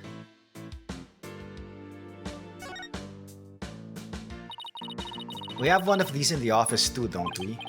Yeah, that poor magic prop we use as a shelving unit. I'd kinda like to see Trucy perform this trick sometime. Well, we both know you'd be the one in the box if she ever did. I feel bad for the prop, but it can stay as a shelving unit in that case.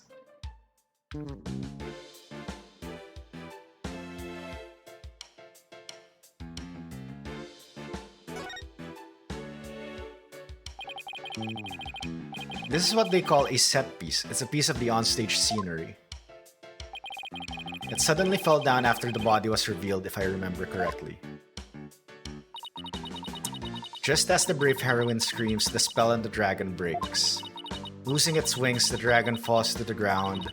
That moment marked the collapse of Trucy's magical kingdom. Magic, huh? Yeah, sure. The timing was so perfect, I'd be genuinely surprised if it was magic. What's this box doing here? Emma, can I ask you a question? Shh, this is the best part. She won't even look this way. Ooh, what great prints. Another set for my collection. She certainly seems to enjoy her work, doesn't she?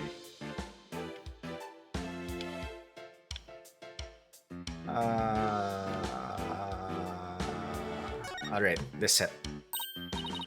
Ooh, I've seen something like this before. It's like that game where you stick swords into a barrel until a little man inside pops up. That doesn't sound like any game I've ever heard of. Really, it's pretty famous in Europe. Did you have anything to play with as a kid? Oh, you know us simple Americans, we're happy with just a hoop and a stick.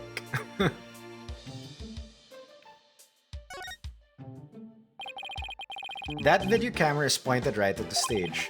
I wonder what it recorded. I want to take a peek, but Emma would. Wow, this residue data is so fascinating. Hehe. She's so fixated on that bloodstained data, her eyes are getting bloodshot. Quick, Apollo! While Emma's off in forensics fantasy land. Let's see what's recorded on the camera.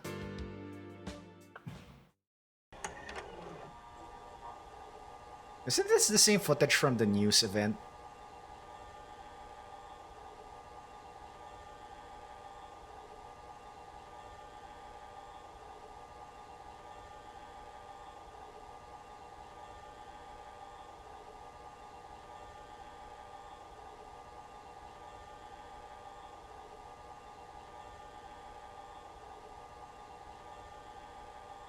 Okay.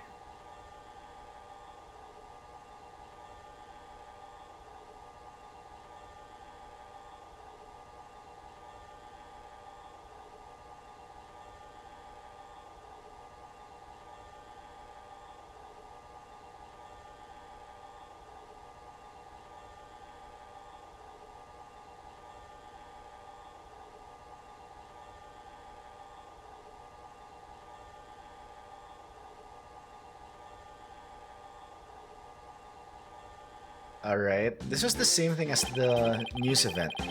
It's the same video we saw on TV where you can't see the body at all. Apollo, did you notice a strange shadow in that footage? No? Why? I don't think it was my imagination, but I'm pretty sure I saw something. A strange shadow, huh? I wonder what it was. Okay, I think I know what that shadow is. So didn't like Cruzy mention earlier that a wire pulls up Mr. Hat during the transition or the switch? So that probably was the shadow from the lights. Alright, wait, it's not in the court record, really?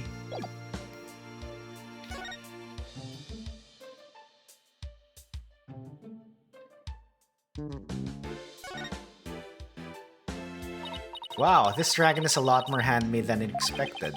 Yeah, well, I can't tell you how many hours I put in that freaking thing. What? You made it? Cruzy had me help put it together, you know, as her assistant. She has you wrapped around her little finger, doesn't she? Cruzy's smell has some kind of magical power that makes it impossible to say no.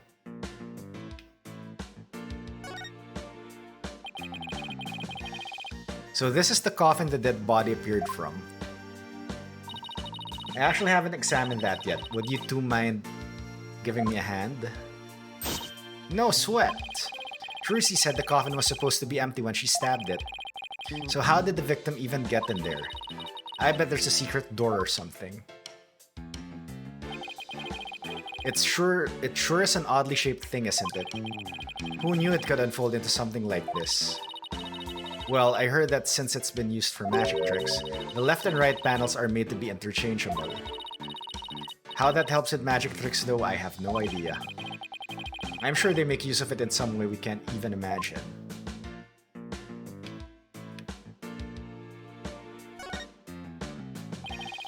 A white outline, huh? So this is where the body was. What exactly did it look like just after the incident occurred, I wonder? Oh, I have a photo of the crime scene. Here you go. Alright, he was stabbed at the back. Interesting. Yes, that's definitely what killed him. What's this thing around his waist? It's a stunt harness. A stunt wire can be attached to it so the person can float and fly through the air. Come to think of it, he did fly in Act 1, didn't he? Crime photo added to the court record.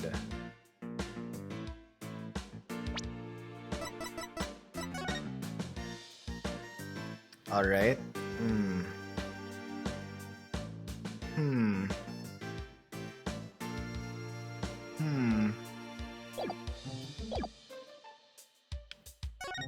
Trapdoor. Wait a minute.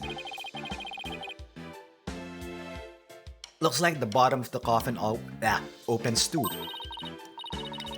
Ooh, a secret door. Let's try opening it. Well, look at that.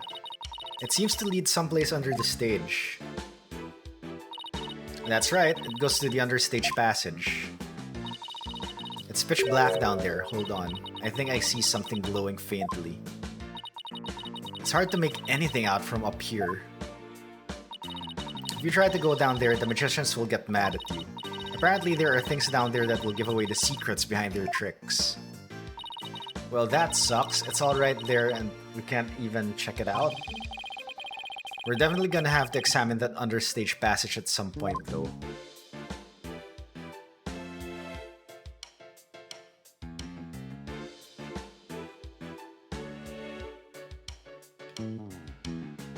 Okay, back panel. Apollo, look! There's a secret door in the back panel of the coffin. Do you think Mr. Reyes could have entered the coffin through here? If he could have done it without Trucy noticing, then maybe. It's like two magicians trying to outmagic one another right under each other's noses.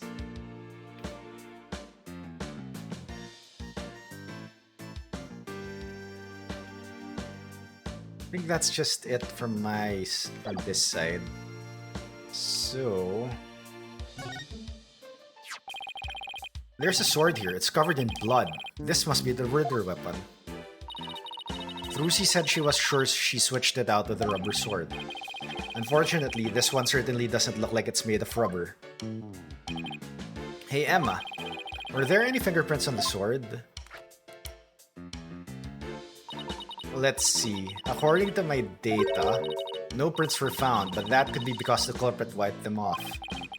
Come to think of it, Trucy was wearing gloves during the show, so she certainly wouldn't have left any prints either. Couldn't we luminol test this? Something isn't right. It just doesn't make any sense. What's the matter, Apollo? You're making that weird thinking face again. How did what should have been a rubber sword get switched with a metal one? Plus, the timing of that dragon set piece falling down. Wasn't that just a little too convenient? It was. Something just isn't sitting right. Ground control to Major Apollo. Can you hear me, Major Apollo? Athena, I think I've got it. I think somebody switched Trucy's rubber sword for the metal one. Huh? To pin the murder on her. Someone switched the swords? But when could they have done that? When everyone was too busy to notice. Somebody could have switched Trucy's rubber sword with a metal one.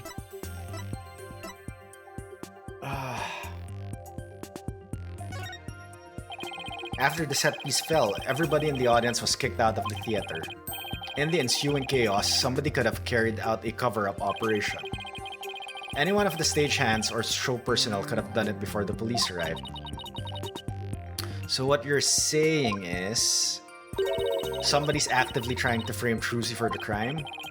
Yes, some disgusting individual is trying to get away with murder. So it's someone related to the show. There's definitely a high chance of that. Now, if we could just figure out who it is. Let's see, what else do we need to do on the stage? Emma, did you find any fingerprints on the coffin? Actually, I haven't checked yet. I was going to do that at the end. I'd like to save the best for last.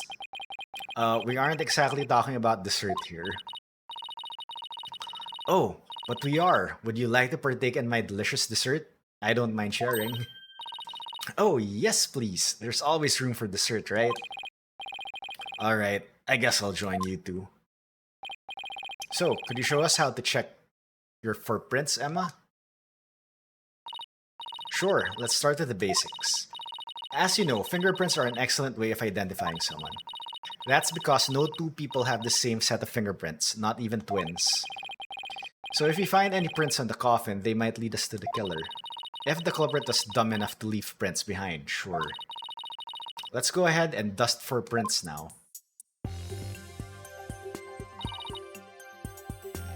Let's see. This looks like a promising spot. Try dusting the area with fingerprint powder. Move the cursor around and keep pressing A until it's thoroughly covered in powder. When you're done, blow with X to get rid of the excess powder. The powder in this bottle is all we have to work with. If you run out, try blowing on the area. Any excess powder will be returned to the bottle. Alright, I think I'm ready to give it a try.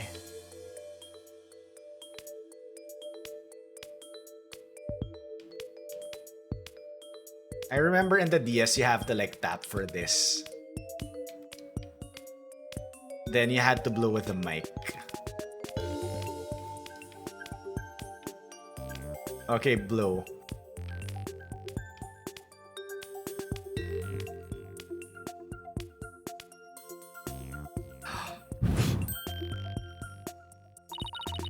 You found some prints. Look like the fingers of somebody's left hand.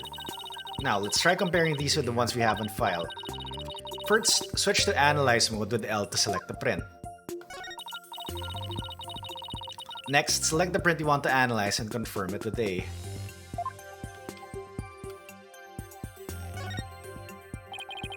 I've got a pretty clear print here. I wonder whose it is. I have the prints of everyone involved in the case right here. Just choose the person whose prints you'd like to compare the sample against. Well, the last person who was in the coffin was...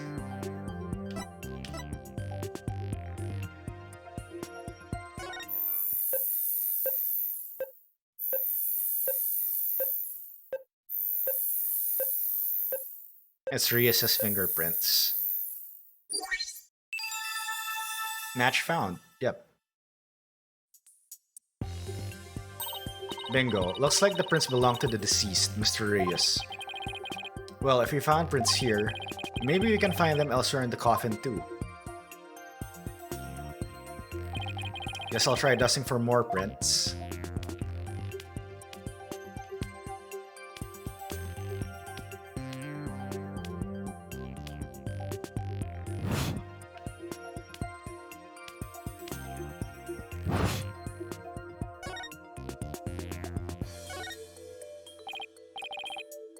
There, found some. These prints are apparently Mr. Reyes' too. Shall we try looking for prints on the outside of the coffin now? Yes, let's.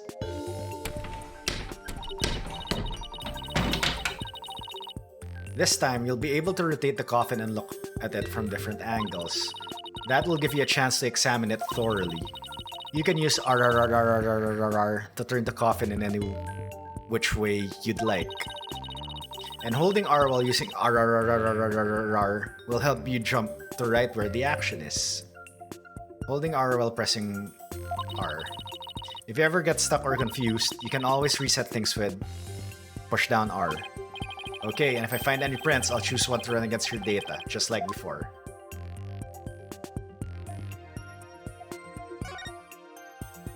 Oh, R is span. The R is rotate. Use R and R to R. Yo, Toby, what's up? Welcome on in. How are you doing?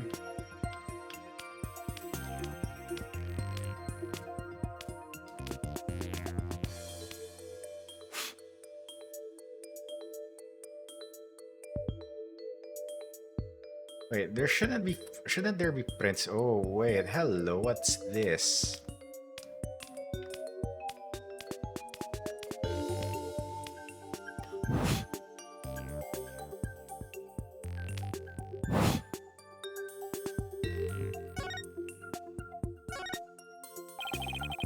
Doesn't look like there are any... What? I'm like pointing into a fingerprint here. What the hell, game? There, I got a print. Alright, I'll just check it against my data. Huh? That's funny. It doesn't match the prints of anyone involved in this case. Really, none of them. How can that be? Now then, I wonder if I can find any more prints. If I can find any more prints. Alright, looks like we need to dust here.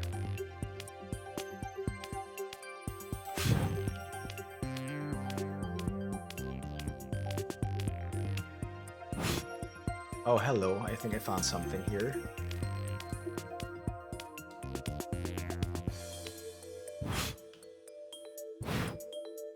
Oh, okay. I thought I like...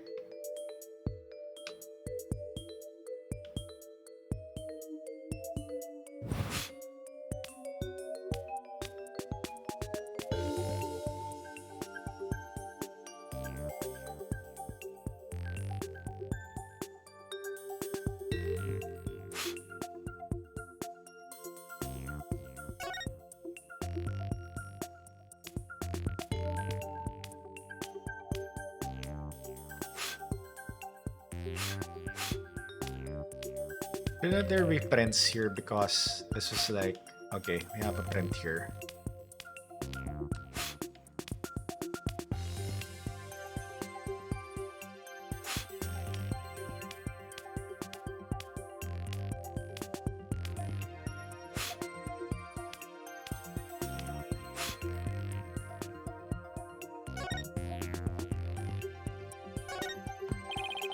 Found another print.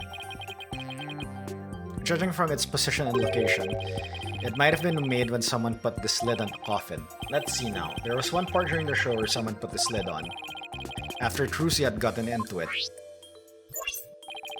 Therefore, this print should belong to...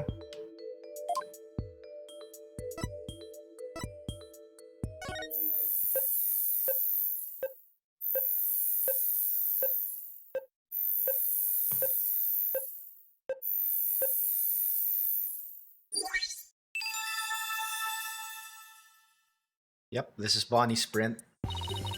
Looks like the print belongs to that bunny girl. Come to think of it, she did put the lid on the coffin during the show. That's probably when she left her print on the lid. Oh, there should also be a print on the other side, right? Looks like that's about all the prints we're going to find.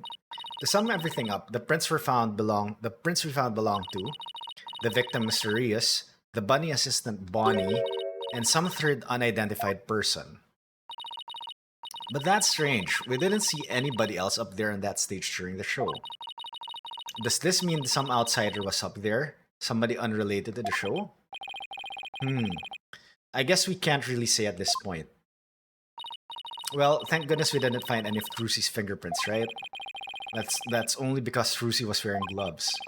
Hey Emma, there's something else that's been bothering me about the prints. Don't you think there's something odd about Mysterious's prints? Odd? What's odd about them? Well, if Mysterious was standing in the coffin facing forward, he would have left prints like this, right? But when we look at the actual prints,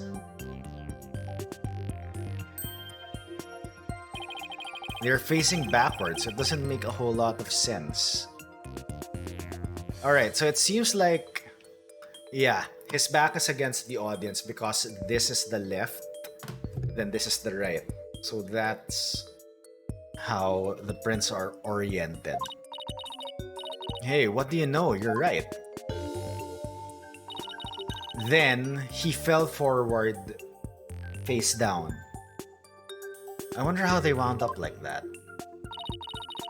Maybe he was accidentally facing the wrong way at first, but then turned around later. No, the coffin is too much small for a guy his size to turn around it. About all he would have been able to manage is maybe a little bit of twisting. Controller.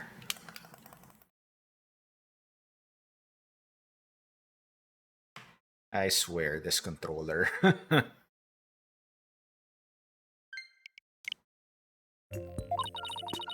Then it really doesn't make any sense, does it?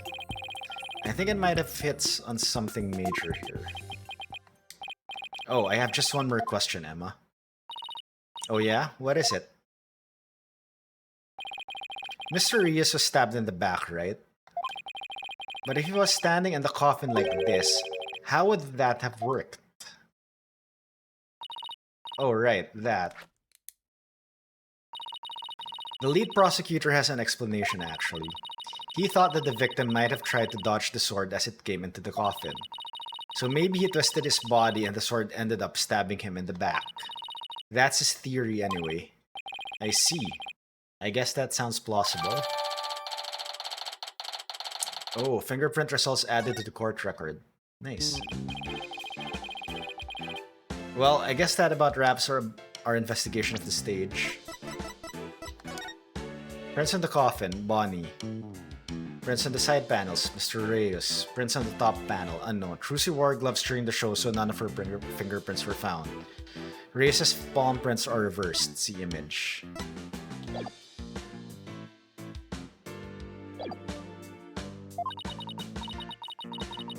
Actually, there's still the area behind that curtain.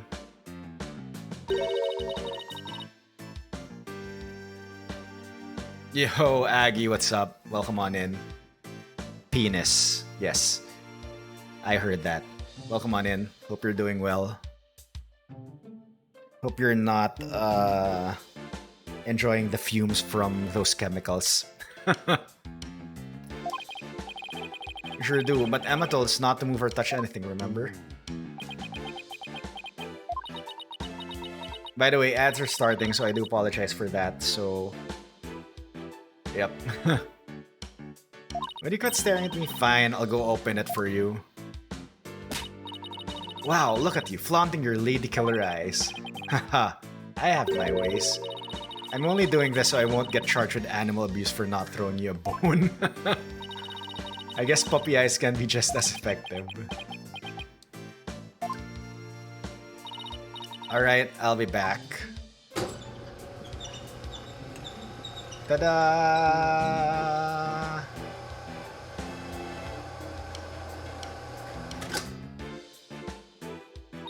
Well, go on and investigate to your heart's content. But before you go moving anything, I know, we'll be sure to ask first. Oh, by the way, just examine the backstage to move the area behind the curtain. Okay, time to get investigating.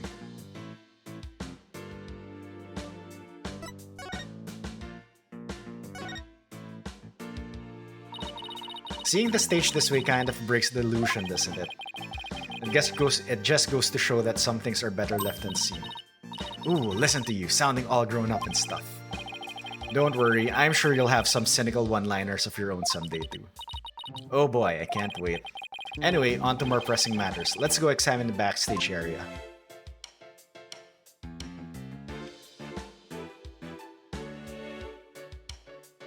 Alright, so... what's this? What is this thing? It's a winch. I'm guessing they used it to pull Mr. Hat up. Oh look, there are two winches. One back there and one up here. Apparently, each winch was rigged up to something different. One of them was used to hold up the dragon's headpiece, while the other was connected to that weird puppet up in the catwalk. A weird puppet, huh? We'd better go check that out the catwalk later.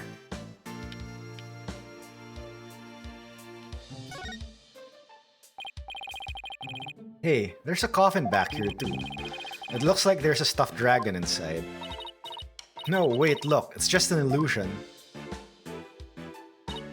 See? The dragon looks like it's inside. But it's really just painted on the front lid. Oh wow, you're right. That's really something else. I have a feeling that these illusions will play part in the case later on. It will have a part in the case later on. That's why it's teasing us. So it teased us the building, then it teased us this. Alright, props.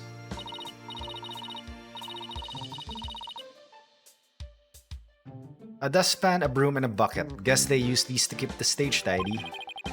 I doubt that's what this bucket is for though. See how it says fire on it? Oh, I guess it's a fire bucket then. Yes, I heard that the theater owner went out and bought that just for the show. When he heard there was going to be a fire trick, he flew to the store to get it. Fire extinguishers, hello. But can a little bucket like this really put out a raging fire? I'm guessing the owner thought it could. But it doesn't look like it's been used. In fact, the inside is caked with dust. What's the point of even buying the bucket then? Wait a minute, that means nobody actually prepared for the fire trick after all. I have a feeling this might be an important bit of information.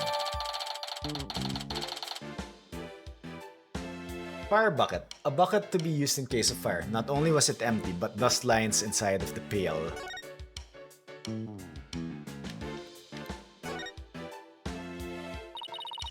It's a guillotine. But it's not real, it's just another one of Trucy's props.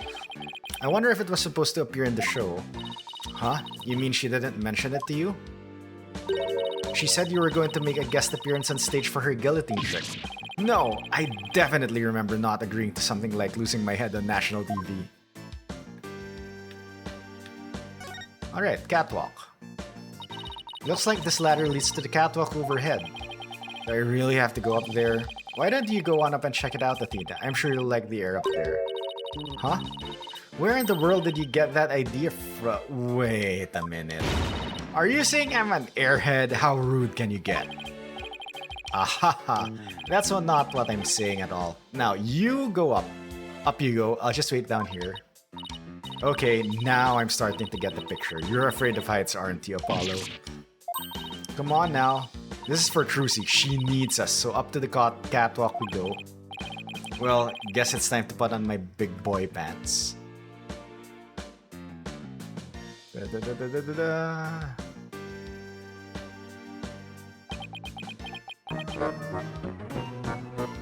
Dash back seats with. Now you can show your badge. I can't present it, Dash. I'm sorry. Oh wait, can I investigate the fire bucket? No, I can't. Alright. Are you alright, Apollo? You're white as a sheet. I'm fine. Don't look down, Justice. Don't look down. Those green things over there look like cushions. I guess one of them was used to absorb the force of impact when Mr. Hat zipped onto it. Rigged game, I know. They've changed some mechanics here. You can't present it. Way over there?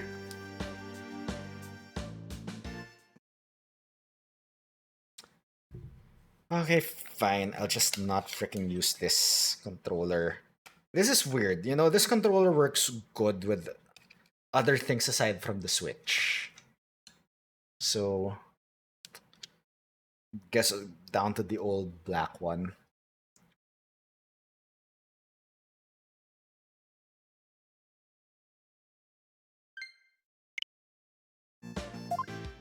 Alright. Mr. Hat.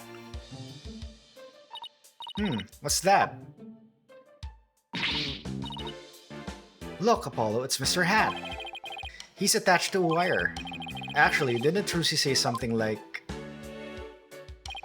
They quickly raised Mr. Hat up by wire into a cushion on the catwalk. Maybe the stagehands pulled up Mr. Hat up and left him here afterwards. That wire attached to his back. It looks like it's connected to one of the winches down below. Huh? Mr. Hat's cape is ripped. Did that happen during the show? That's odd. It almost looks like it was slashed with a blade. How in the world did that happen? Apollo, I see that you're trying to take all this in stride, and I respect that. But seriously, you're trembling like a newborn fawn up here. Get it together, man. I can't help it. Shouldn't Mr. Hat be in the court record? These set pieces look like a rabbit and a moon. Although, they kinda look like they could be a duck and a croissant too. What did they look like to you, Apollo? The Grim Reaper and a guy falling to his death. Come on, let's wrap up this investigation before your imagination catches up with you.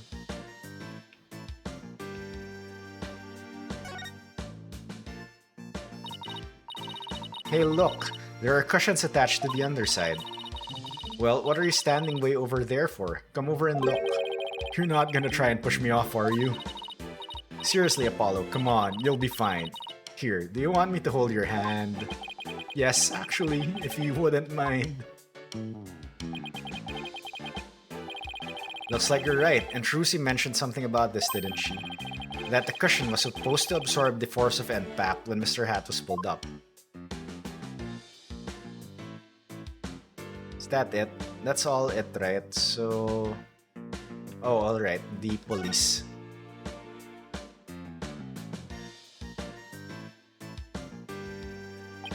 It looks like Mr. Hat... Excuse me. Mr. Hat is rigged to the smaller pulley. Let's see, how did it go? After being blown by a kiss, Mr. Hat goes wild and, just as he's about to stab the coffin, he gets pulled up to the catwalk. And the smoke screen was to hide his ascent from the audience's view.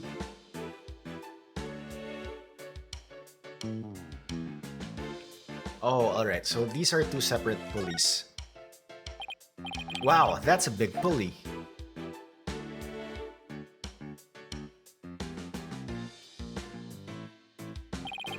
Looks like it's connected to one of the winches down below. The dragon's headpiece must have been hanging from this.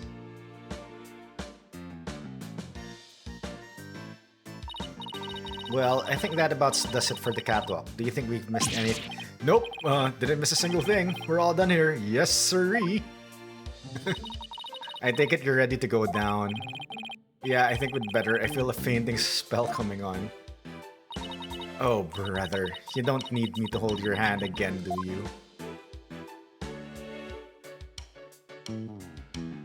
Why did Mr. Hat get added to the court record? There's a sign here that says understage. I bet these stairs go to the understage area. Trucy told me she and her fellow magicians called it the Abyss. Who knows, maybe because it's really dark down there or something. Ooh, I bet they've got all kinds of magical goodies stashed away down there. Come on, let's go check it out.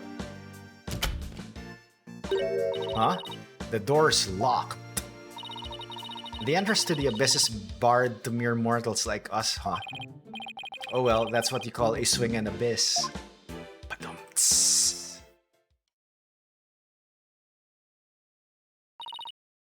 All done? Pretty much, there's just one thing. The door to the understage passage was locked. Any way we can get down there? That place, they locked it up as soon as we police finished our investigation down there. If you want to check it out, you'll have to ask a magician. Well, Trucy's at the detention center, so she can't help us. I guess we'll have to look for somebody else from the show. Okay, and I'd better get back to my own investigation. See you around. It's too bad about the understage area, but at least we learned a few things. Yeah, like one of your greatest fears. I wasn't talking about that. I meant how all the behind-the-scenes stuff is set up. Let's see. We found out there are two winches backstage. Mr. Hat was rigged to the first winch, and the dragon's headpiece was attached to the other one. And both of them were used during the show. Right after the body was discovered, the dragon's headpiece fell to the stage. And in the chaos that ensued, the culprit could have switched the rubber sword with a real one. So it looks like the best way to prove Trucy's innocence is to identify the real killer. What a complete another mess. This is all just great. Just great. That Wright kid is bush league, small potatoes, a half-grown has-been. There's somebody on the stage. I wonder who it is and what they're doing. Maybe we should go talk to them.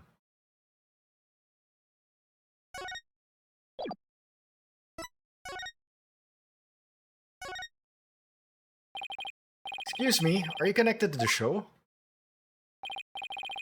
What? You two got a couple more headaches for me to handle? I got my hands full as it is. Hey, I remember this guy. Hey, you there. What the heck's going on? They wouldn't let me in for crying out loud. Yeah, this was heard earlier. I'm not gonna repeat this dialogue. It's that man who was going off at the staff in front of the theater. I ain't never seen you guys before. If I had to guess, I'd say you're not production staff. What's that I spy with my little eye? An attorney's badge? Well, how do you do? I didn't know you fine folks were lawyers. My business card, if you would. Charmed to make your acquaintance, I'm sure. Thank you. So you're from the TV station, I take it. Sharp as a tack, you are. I'm the producer of this TV special. All my idea, by the way. I'm a fool of justice, Trucy Wright's defense attorney. Trucy writes... Ooh, can I have that cash, please? Well, ain't that a kick in the head? How about you open with that tidbit next time, champ? Okay. What happened to the schmoozy magoopit? I'm Roger Reddins. Hold the applause and no autographs, kids. I'm on the clock. Apollo, this guy looks really familiar but I can't quite... Really, kid? Then try this on for size. Hang loose, baby. Hang loose, baby? Apollo, it's the ratings Raja from Take-Two TV. He's huge, crazy huge, like a real famous producer. Really, I've never heard of him.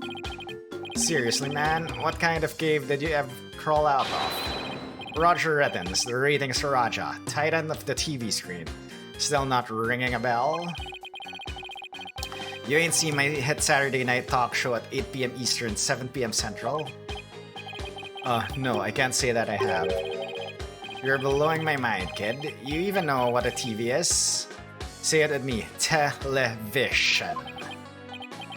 Do you mind if I ask you a few questions about the incident? No. What kind of comeback is that? Grow some backbone, kid. I basically lobbed that one at you. Now hit me with your best barb. Viewers will love that. Come on, you gotta sell it. Sell what? Say something funny for the nice people at home. Go on, hit me with your best shot. My best shot? We're rolling here. Hurry up before they change the channel. Chop chop. Okay, here goes. Talk to the hand. Kapow! Kapow? Really? And why are you pointing all dramatically like we're in court? I don't know, it just seemed like the thing to do. Haha. Hey. Apollo. Oof, that's going in the cringe reel for sure. I think we can all agree that was a mistake. Ugh. If I choked any harder, I'd need the Heimlich maneuver. I blame myself, really. Should have known better than to waste good film on a nobody. So, you wanted an exclusive or what? Roger Reddins. Today's magic show was being broadcast live on TV, wasn't it? LOL. And you were the producer, right?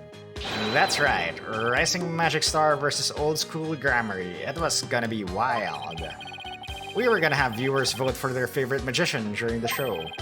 And the loser would have had a really embarrassing prank done to them. It was gold, I tell you.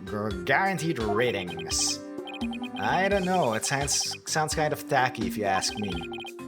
I'm telling you, man, modern viewers eat this stuff up with a spoon. Trust me. All we gotta do is serve it up in a nice and hot.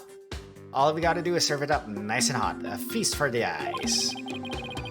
More like junk food for the brain. But that little brat had to go on and ruin everything with that accident of hers. You have any idea how many times they dragged me over here to prepare for today? You must know this theater pretty well if you came by that often. Ooh, that gives me an idea. How about this? Mad mindscape of magical murderess. Closest comrades, come clean. Tell me, has Trucy always shown signs of being unhinged? When could you tell me she was about ready to snap? Give me the lowdown. This guy's cruising for a bruising, Apollo. As long as you don't get caught on camera. Truth be told, I'm not surprised about the way things turned out. Magicians are pretty much the dregs of society, am I right? What's that supposed to mean? What were you doing at the time of the incident? Shooting a show in the station studio. We had a whole bunch of girls in bikinis wrestle each other for the camera. So, you didn't see the accident as it actually happened? That's right. That's why I was shocked when I first got here. So he didn't hear about the accident until he arrived, huh?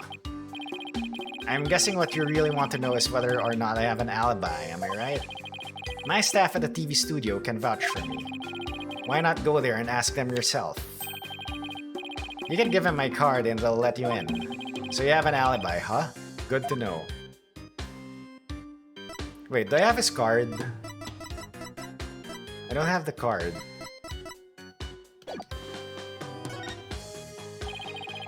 Magicians are all a bunch of good-for-nothings, if you ask me.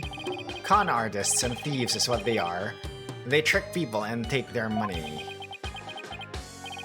Coming from you, that's rich, pal. Pal! Magic tricks aren't the same as con jobs, you know? That's right, the people watching never feel like they've been cheated. Lawyers spout hypocritical nonsense. Big surprise there. LOL. And post. He has a smartphone now. He's catching up to the times.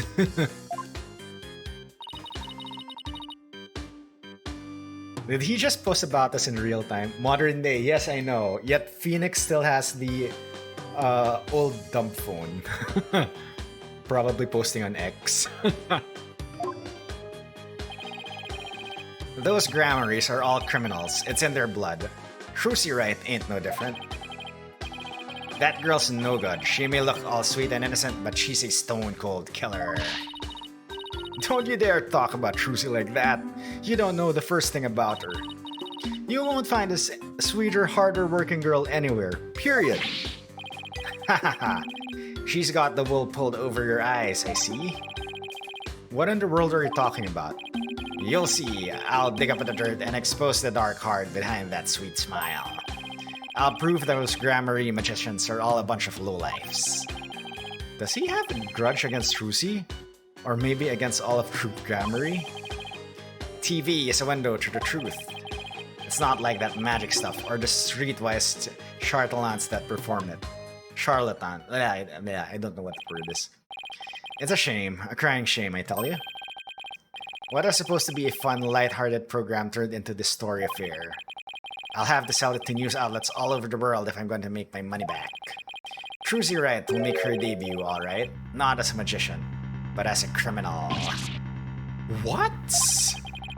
It's my duty to report it.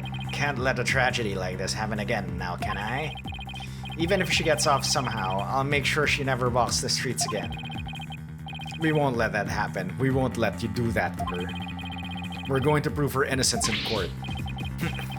Listen to you, acting all high and mighty. You're just another money grubber. I know how you lawyers do things. You'll stop at nothing to win. I beg your pardon? If you win your trials, you get fat stacks, right? Is money really all you care about? What's with him, Apollo? Why won't he listen? But enough about you. I'm all about going after Trucy now. I won't stop until she's behind bars. That's how we in the media dish off justice. Before you even get to court, my expose is gonna take you down. Not if I have anything to say about it. Well, gotta get back to the station. Hang loose, baby. Looks like the prosecution won't be our only opponent this time.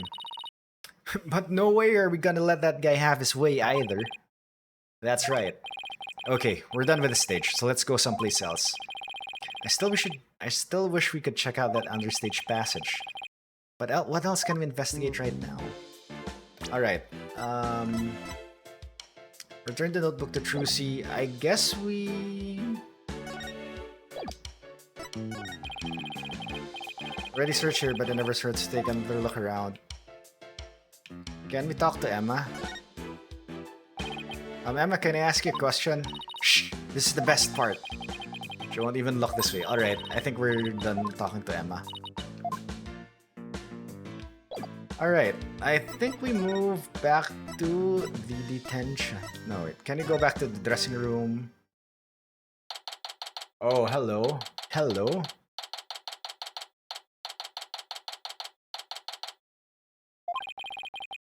All about that's left to check out is that understage passage.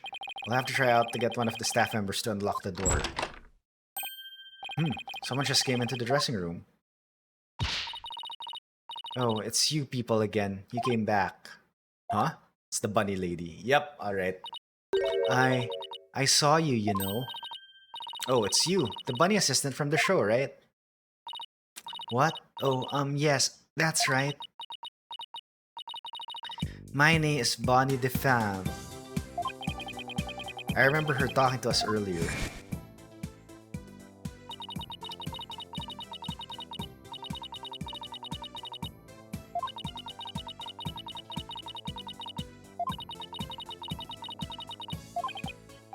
She did it. I think she did it.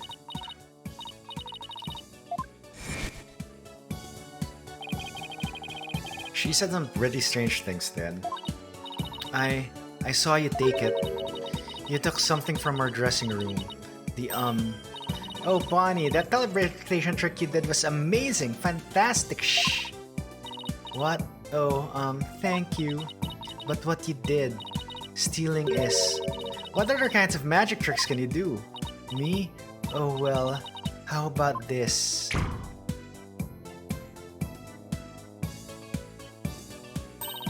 Splendido! Athena, I think Bonnie's trying to say something to us. She is? Thank you, Mr. Thief. Thief? I saw you take that notebook. Please don't take things from our dressing room. Huh?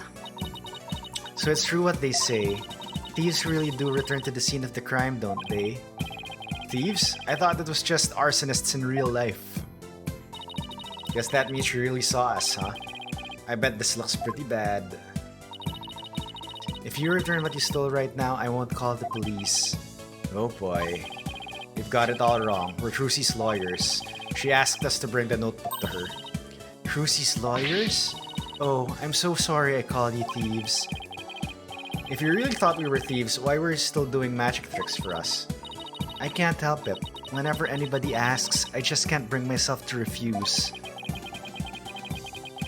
Does that mean she's a real people person or that she aims to please a little too hard? In that case, can you tell us the secret to your teleportation trick? Well, I don't know if I should.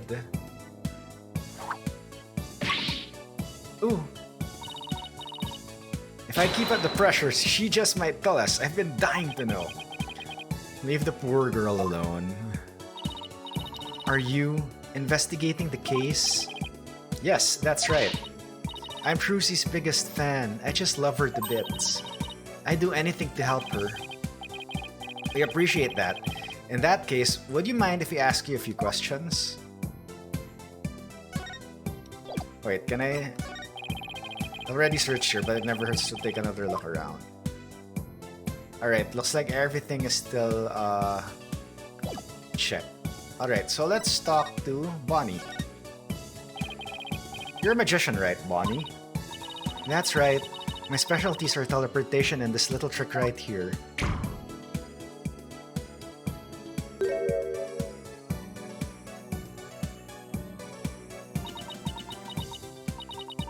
Looks like Mr. Bunny's in a bad mood right now. Or that she messed up. You said you're a big fan of Trucy's, right? Oh yes, I look up to her more than anyone else in the whole world. What about her makes you respect her so much? She's just incredible. Not only is she extremely talented, but she's so cool under pressure and always manages to keep a smile on her face. In spite of all that talent, she still works harder than anybody I know. You couldn't ask for more out of a magician. I'm sensing a shift into her hyper fangirl drive. I love the unique way she does her tricks and... Da-da-da-da-da-da, of course. We have the fast-talking character.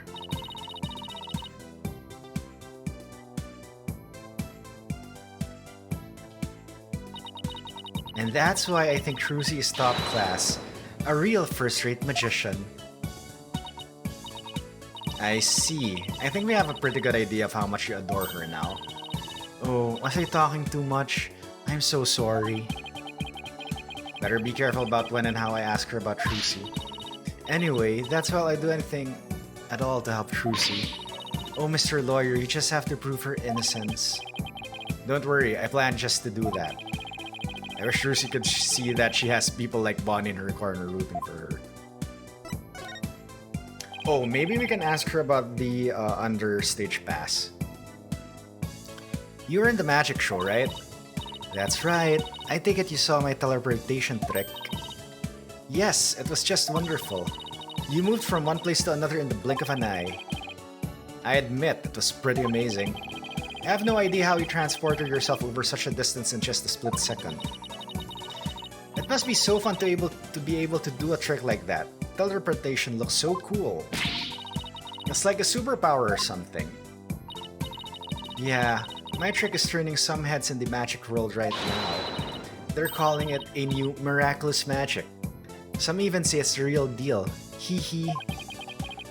Real magic, huh? I know there must be an explanation, but it sure does look real. I just have to figure that trick out. I want to do it myself. Oh, you'll never figure it out. I also perform it perfectly. Oh, hello. Ah, this feeling. Looks like to me Bonnie's hiding something.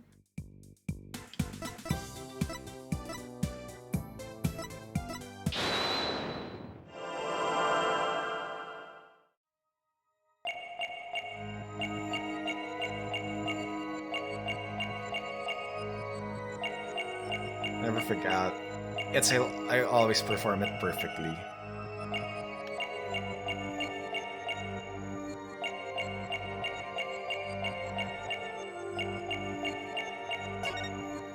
Gotcha! Bonnie, when you said perform it perfectly, your right hand would tremble and move your hat a tiny bit. I even caught a glimpse of the little rabbit hiding underneath. Did you really perform the teleportation trick perfectly this time? Of course. I definitely got that part right. What do you mean, that part? Oops. Wait a minute. Are you saying that you picked the wrong career? Didn't switch the swords mess up Trucy's escape?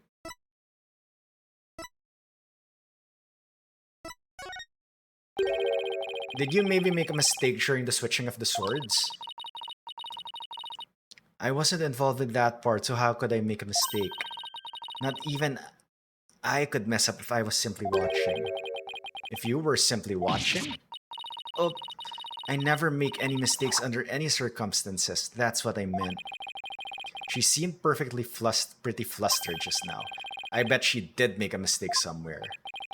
Wait a minute. Are you saying that you... Okay, just for shits and giggles. Does that mean you regret ever choosing to become a magician? Is that why you perform your job with such a forced smile in your face? Is it to hide your true feelings of regret? What? Do you feel like you've made a mistake in your choice of career? I feel I did. How can you even say that to me? I became a magician because I looked up to Trucy and wanted to be like her. I'd never regret that decision. No, are you sure? Maybe you're the one in the wrong light of work, Mr. Lawyer. Ouch. So I made one mistake. Look, if what you messed up wasn't the teleportation trick then... Okay, this is the only choice left, so... You might have performed the teleportation trick flawlessly, but what about Trucy's escape trick after that? Did you make some kind of mistake during that? Oh, well... Well, did you? You see... Did you or didn't you? Eep. I did. You're absolutely right, Mr. Lawyer. I made a mistake during Trucy's escape trick. I'm sorry I lied. Phew. I feel like I pulled off a magic trick of my own just trying to get that out of her.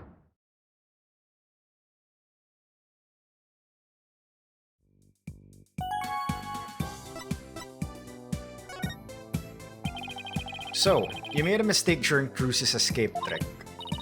Yes, I was in charge of operating Mr. Hat, you see. But I made a huge goof. So, did Trucy explain to you how the escape trick works? Yes, she knew we'd need to know for our investigation, so she shared the secret. Let's see. After Trucy escaped from the coffin down the understage passage, Mr. Hat was to be pulled up to the catwalk by a winch. Trucy would then pop out on stage through a trapdoor. I was operating Mr. Hat at the time, but I flopped up where I was supposed to have him stand. I was supposed to make Mr. Hat stand to the left of the coffin, but I messed up and had him stand to the right by accident. That matches up with what we saw during the show. Huh? But then doesn't that mean...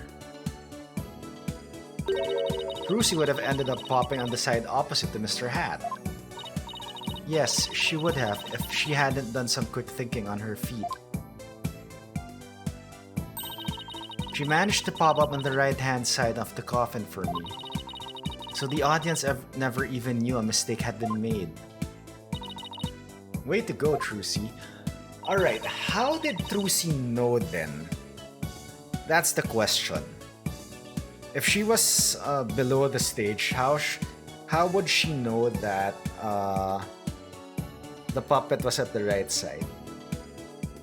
Alright, but my mistake caused her so much trouble. I think I better ask Trucy about this later too. Oh, by the way, we'd like to investigate the understage passage. Would that be alright? Oh yes, by all means. Anything to help prove Trucy's innocence. I'll unlock it for you. Hey, there you are. You've got a minute. Ah, this guy. Oh, Mr. Reddens, of course. Not you, Bunny. The lawyers. They're the ones I want to see. You have business with us? I hear you two are from the same agency as Trucy. Is that true? Yes, that's right. This is for you then. Hang loose, baby. A contract? Between Take-Two TV, the first party, and Trucy Wright, the second party. If through the fault of the second party, the show must be cancelled in part or in full, the second party will pay $3 million as compensation to the first party. $3 million? Yeah, that's more like it. That shocked reaction, that dopey expression. You'd make a great comedian. Really? I know, I'll put you on my show. We'll get one of those cartoon anvils to fall on your head. Wait a minute. Is this for one of those hidden camera prank shows? You wish. That's an official contract. See for yourselves.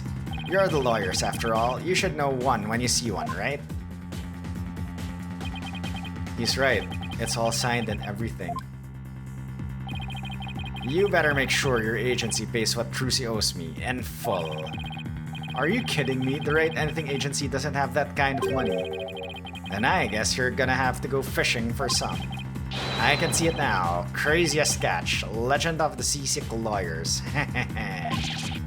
Fishing on the high seas? No thanks. Can't even swim.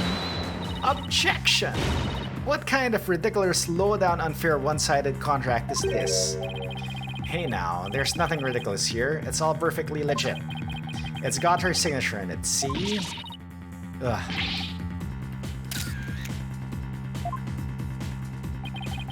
My boys have got to see the stupid look on your faces. It's priceless. And post. Hahaha, I'm getting responses already. It's gonna go viral. No, how could he? Bye-bye, reputation. Contract added to the court record. Alright. You ain't seen nothing yet, baby. Heh. I'm gonna drive Troop Gamery and everybody associated with it into the ground. Serves you right for getting involved with the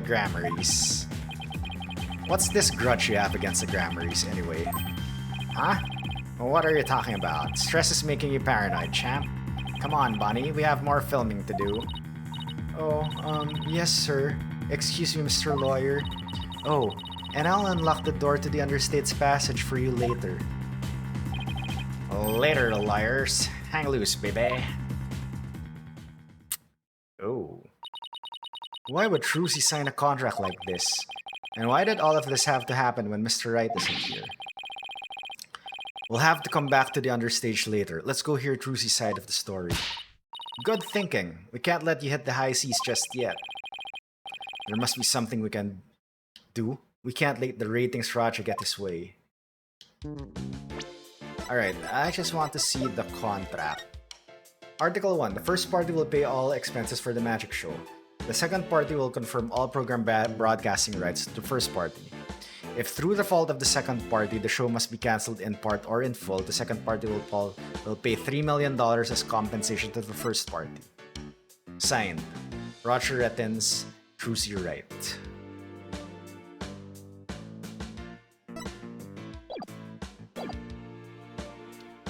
It wasn't notarized.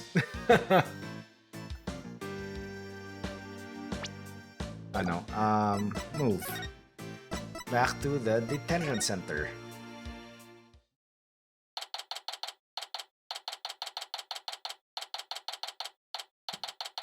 April 27, detention center, visitors room.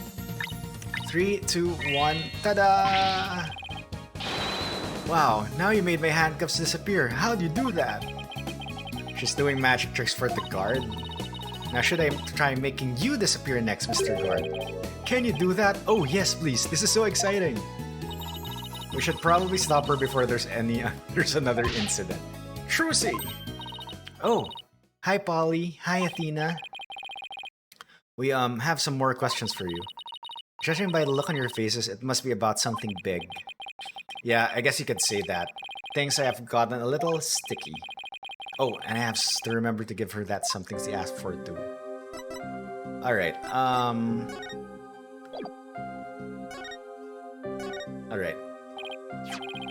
Trucy, do you remember this contract? Yes, I signed it before I went on stage. What about this liability for compensation article here? Liability for compensation? What are you talking about? Let me see that. What? $3 million? Just as I suspected, she didn't know about that part. I've never seen this article, and I read the whole contract from top to bottom. Yeah, I didn't think you'd miss such a big thing. But there's your signature, so what's going on? Maybe there was some kind of trick involved. You know, like when I signed it. In other words, you'd think there might be some foul play afoot. And I'm willing to bet that Ratings Raj is the one behind it. Bonnie told us about the mistake she made on stage. Oh, you mean where Mr. Hat had been placed? Even I was at a loss about what to do for a second there. So how did you fix the problem? Well, I was down in the understage passage when I found out. I had to work my butt off to fix it, let me tell you. After I escaped from the coffin and went down in the understage passage, I got a signal from Bonnie saying she'd make a mistake with Mr. Hat's positioning. No joke, I was freaking out. After all, I had to be back up on stage in a few short minutes. Magical girl Trucy Wright was faced with an unprecedented crisis beneath the stage. Would this spell the end for Trucy and Grammarlyland? And then what happened? Athena's totally hooked. I was supposed to get back up on the stage through trapdoor number 1 on the left, using a platform that can be raised and lowered called a stage lift. There was a stage lift ready and waiting in the lowered position under trapdoor number 1. But Mr. Hat had been placed on the right above trapdoor number 2 by mistake. There was already another stage lift under trapdoor number 2, but it was in the raised position since we hadn't planned on using it. Okay, so how did you get back up on the stage? Why, through brute strength. So he switched 2 trapdoors? What?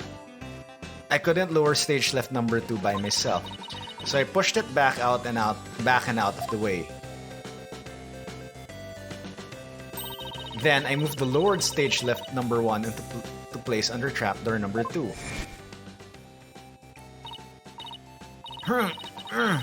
This thing is heavy. I wish I could have moved it with magic. Unfortunately, my magic is useless under the stage. The understage is a dark abyss that drains the magicians of all their powers. I can see why it's the abyss. I never knew it could take so much out of you. That's just how it goes in the real world. Illusions are created by the blood, sweat, and tears of those behind the scenes. Wow, I learned so much just now. Trucy, have you told anybody else about all this? Nope. Dash back seats with Trucy. Show your dad's badge. She can't. Her dad is in the kingdom of Kurain, so she doesn't have it. PVMs have a hankering for fusion. What's a PVM, Aniv?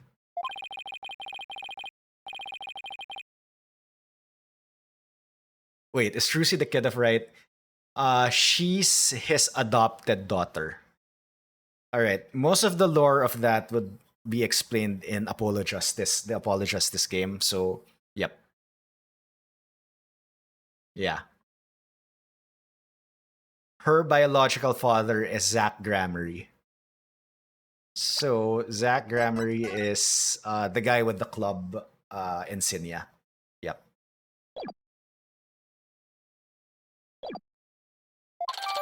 Alright, Trucy's statement added to the court record. Alright, percent. Here you go, Trucy. You're just letting me have it? What's come over all of you all of a sudden? I'll take her mind off things a bit, why not let her have fun a little with it? Oh, I see how it is. Throwing down the gauntlet, are you, Polly? Fine then, in that case, why don't I make the money vanish from your wallet? Ha ha ha. My money will disappear on its own when I take you out for a treat after this trial. Ramen at Eldoon's noodles, cake, anything you want. That's it? No sarcastic barb at the end? Are you sure you're feeling alright? Huh? Did I say something wrong? Alright, I just want to present... Are you saying you want me to conjure up? No. Alright. Absolutely not. Forged evidence isn't going to help us in court. It'll be fine. With my magic, I'll make sure the audience can't see the strings attached. It's not the audience, but the discerning eyes of the law I'm worried about. No matter where I perform, I always put this poster up in my dressing room. As long as it's up on the wall, I feel like I won't make any mistakes. Like a superstition, huh? I know the feeling. Still, it didn't stop such an awful thing from happening today. I hope my granddaddy doesn't show up at my bedside to scold me tonight. Me too, Trucy. Me too.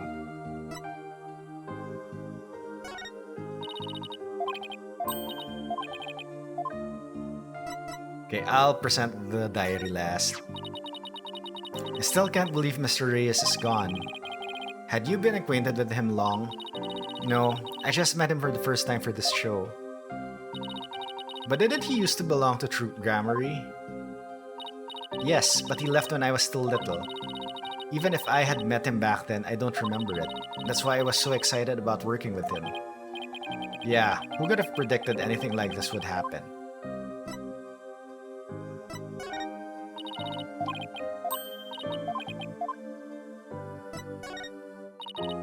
Okay.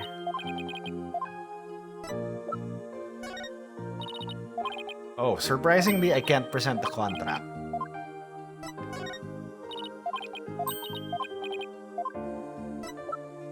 Alright, present diary. Here you go, Trucy. Here's your notebook back. Oh, great. Thank you very much. So what's written in there anyway? Looks like it's full of secrets or something. That's because it is. It was originally my granddaddy Magnifi's Gramarye's notebook. He used it like a diary and as a place to jot down ideas for new magic tricks. Some of which only members of Troop Gramarye have ever laid eyes on. Wow, this notebook is a really big deal then. Yes, that's why I always kept under lock and key. I bet a magician would do just about anything to get their hands on that notebook. And we found it mixed in with Mr. Reyes' belongings. Could he really have been trying to steal it? The troop grammary creed is also written inside. A true entertainer always keeps a smile on their face. That creed was passed down to me from my daddy as his daddy passed it down to him. It's true that Trucy always keeps a smile on her face.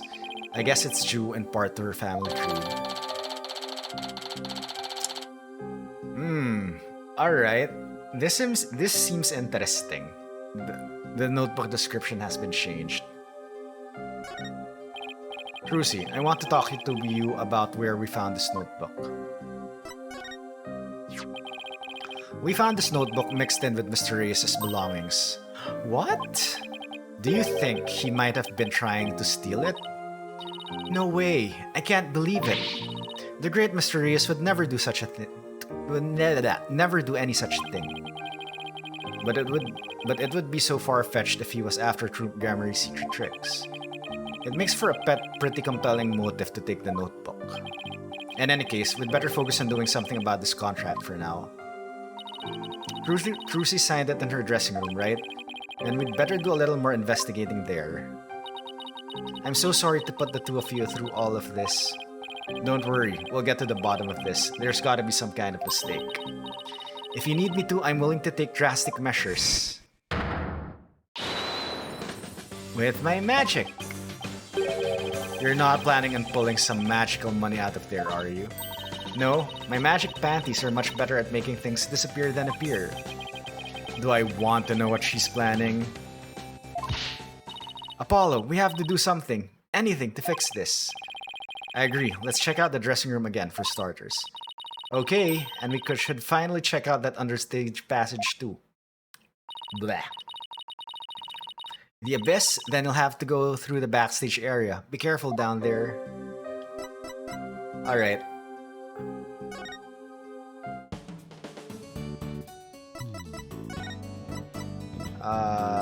Dressing room. Right, April 27th, Penrose Theater. Dressing room. Okay, this is where Trucy signed that contract. Right, and there must have been some kind of trick that was used when she signed it. The question is, what kind of trick and how was it done? If some kind of object or tool was used, there may still be a trace of it somewhere. I see the clipboard, like with the pen or the paper. Well, it's time to find the secret to that trick. Off gets, let's do this.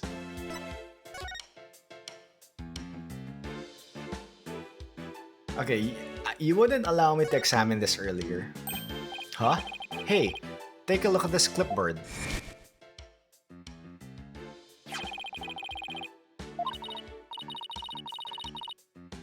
Just the one. Oh god, it's like it has carbon paper on it.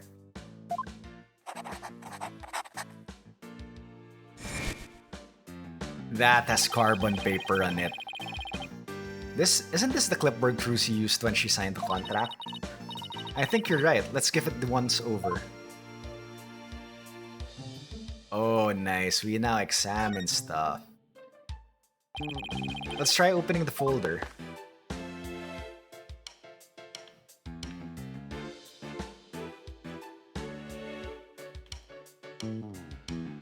Zoom in.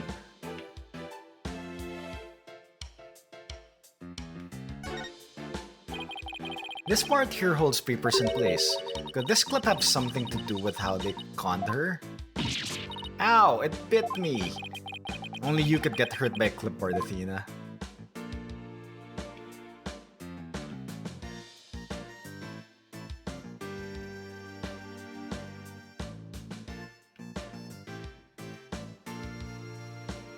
That was the only thing I've seen. Oh, hello. Why is this an X? Screwdriver. Hey, this screw. It's different from the others, not only that, but I think it's loose. Look, I can move it. Are you sure you should be fooling with it like that, Apollo? Whoa, it came right out. See? I tried to tell you, but would you listen? No. Hey, take a look through the hole, Athena. I think there's something back there. Oh wow, you're right. What is it? What is it?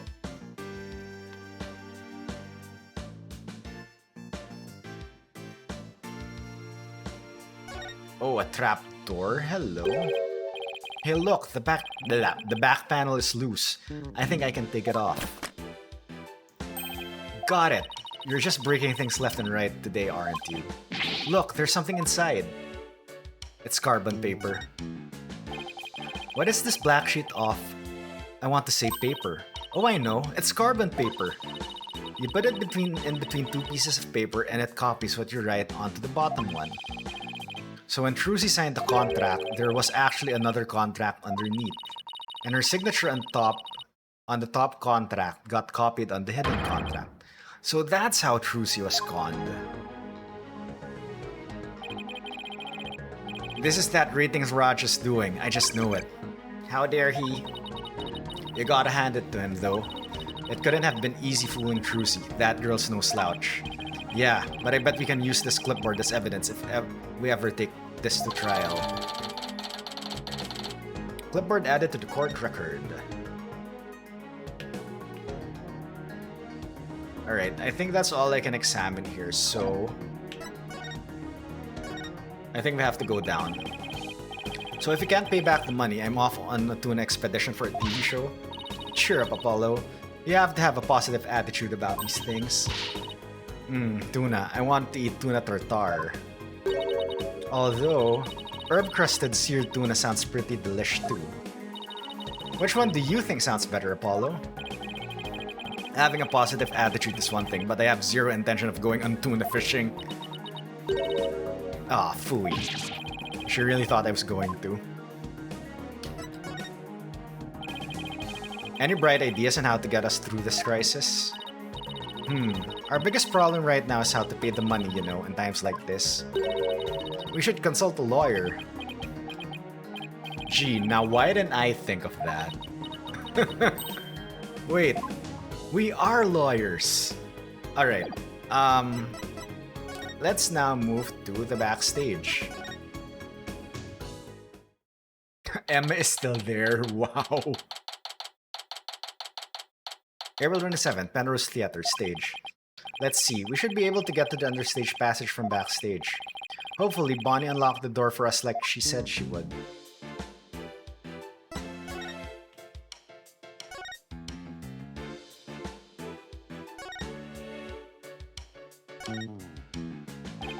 Back to the backstage. The door's unlocked. Thank you, Bonnie. Well, Athena, here we go.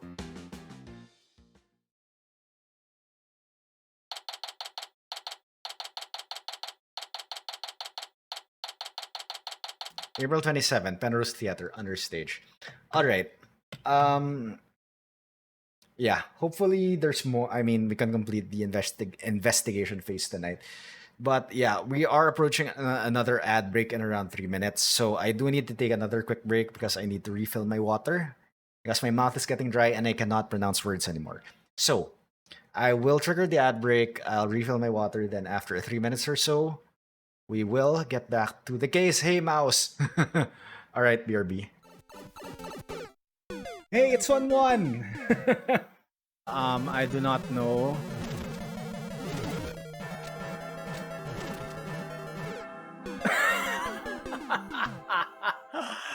That is good.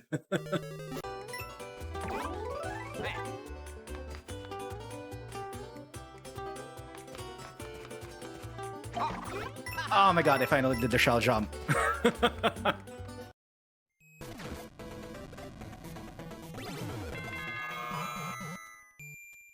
Oh my god, I got lagged. This is CP1. This is CP1. That's the end. Wait on PP. I should wait on the PP.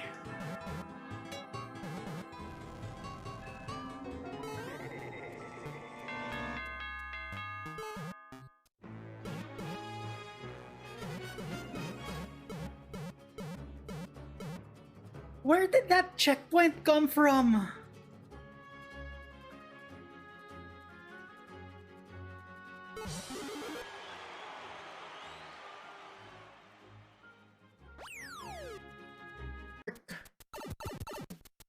CP1 or feet picks.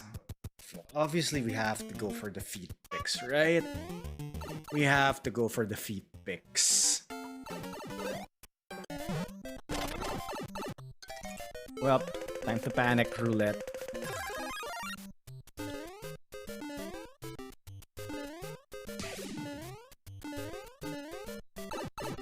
Oh, that was a good run. Well, I'm gonna die, I'm gonna die, I'm gonna die, I'm gonna die, I'm gonna die, I'm gonna die, I'm gonna die, I'm gonna die, I'm gonna die, I'm gonna die, I'm gonna die! I am not dead yet.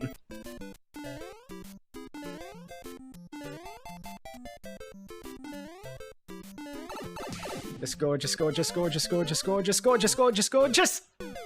Fuck. Same. Same fan.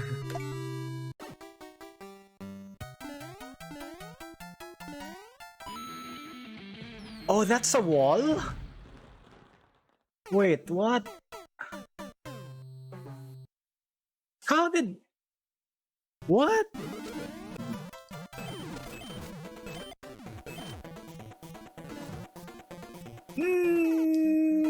That's not the wall!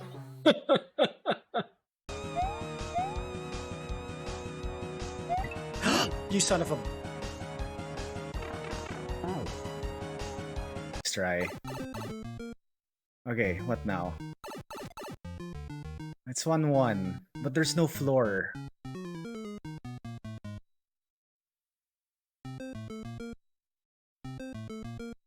YOLO!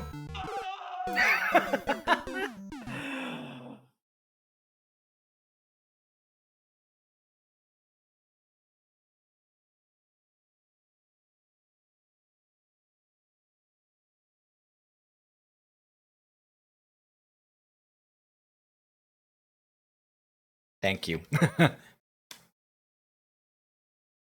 Nah, alright. Oh yeah, I think that was with regards to what you posted on Discord. Anyway, alright, let's go back. Understage. Sure, it's dark and dusty down here. The Abyss, the magical underworld. And look, there's a denizen of the Abyss now! A fearsome beast with long, sharp fangs, ready to prey on unsuspecting souls. Huh? What are you? Oh, you mean that tiny little rat over there. No, I mean that fearsome beast over there. I take it you don't like rodents. Alright, let's examine the scene. Look at all these props. Hey, there's something in this hat. A dove? Cards? A juice box and some snacks. Looks like somebody planned to have a little treat in the middle of the show.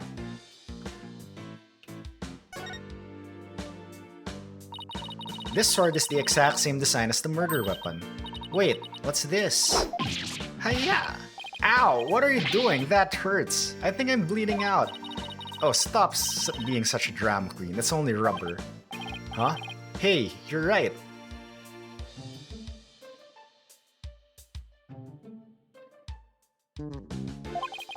So this must be the sword Trucy used during the trick.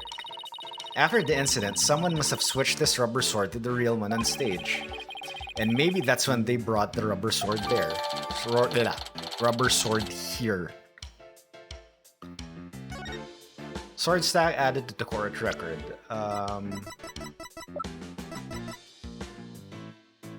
Contains the rubber sword. Trucy says she swapped in for the trick.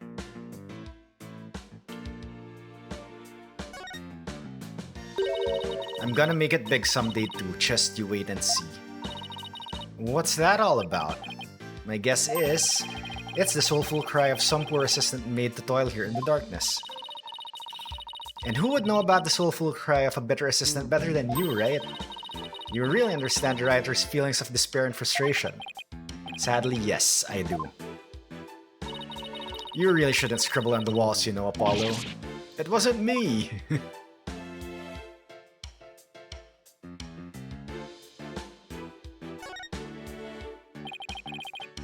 What's this glowy stuff? Oh, it's glow-in-the-dark tape.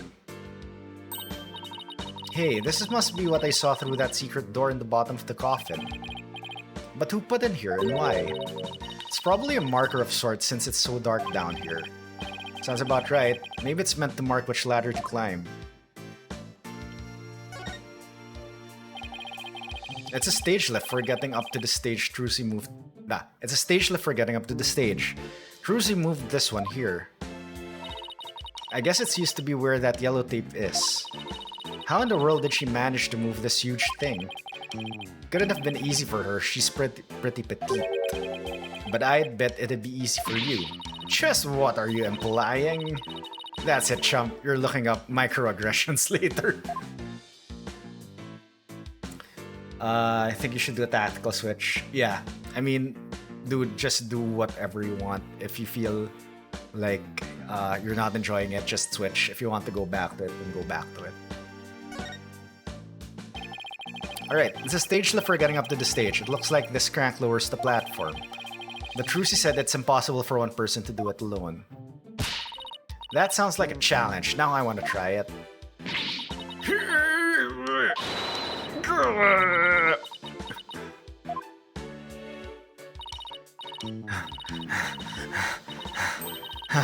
It's probably just broken. Or you could just take people at their word. Seeing me play this makes you miss Ace Attorney. Yeah. And I bet you're gonna enjoy the last two cases of the game. Yep. Like what I said, case 5 in Ace Attorney 3 is my favorite case in the series so far. Yep. This must be the stage lift Trucy moved during the show. Originally, it was there where stage lift number 1 is now. Stage lift number 2. The stage lift Trucy had to move out of the way during the show since it was already all the way up. Okay, why is only stage lift 2 the one in the court record? Why isn't one in the court record? Okay, stairs. This ladder goes up to the ceiling, so I guess it leads to one of the trapdoors on stage. Trucy must have used this ladder when she escaped from the coffin. Why don't you climb up there and see if I'm correct? It's not so high, you'll be fine, right? Huh? Why me? You'd make a young lady wearing a skirt climb a ladder? Fine, I'm going.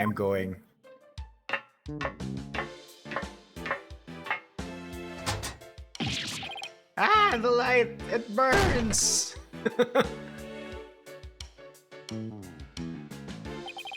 Ow! Are you alright? What kind of name is Trucy? I would get Tracy. I would get Trudy, but Trucy. I don't know. Well, that tasty bit of info was definitely worth risking life and limb for. Well done.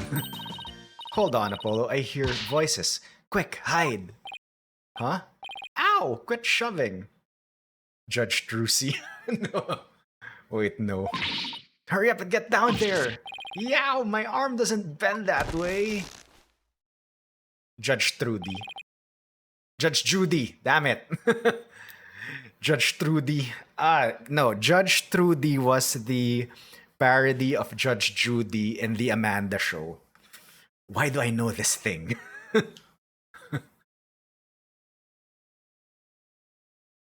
Command, someone quiet. Shh, look. It's so much work pretending to be cute and sweet. Oh no. Oh, personality change. Wait, am I muted? Wait. Is there still sound?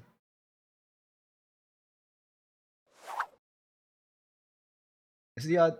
No, okay, alright. Sorry. You placed some a mute symbol there, Coburn. I thought like my audio went out. Alright.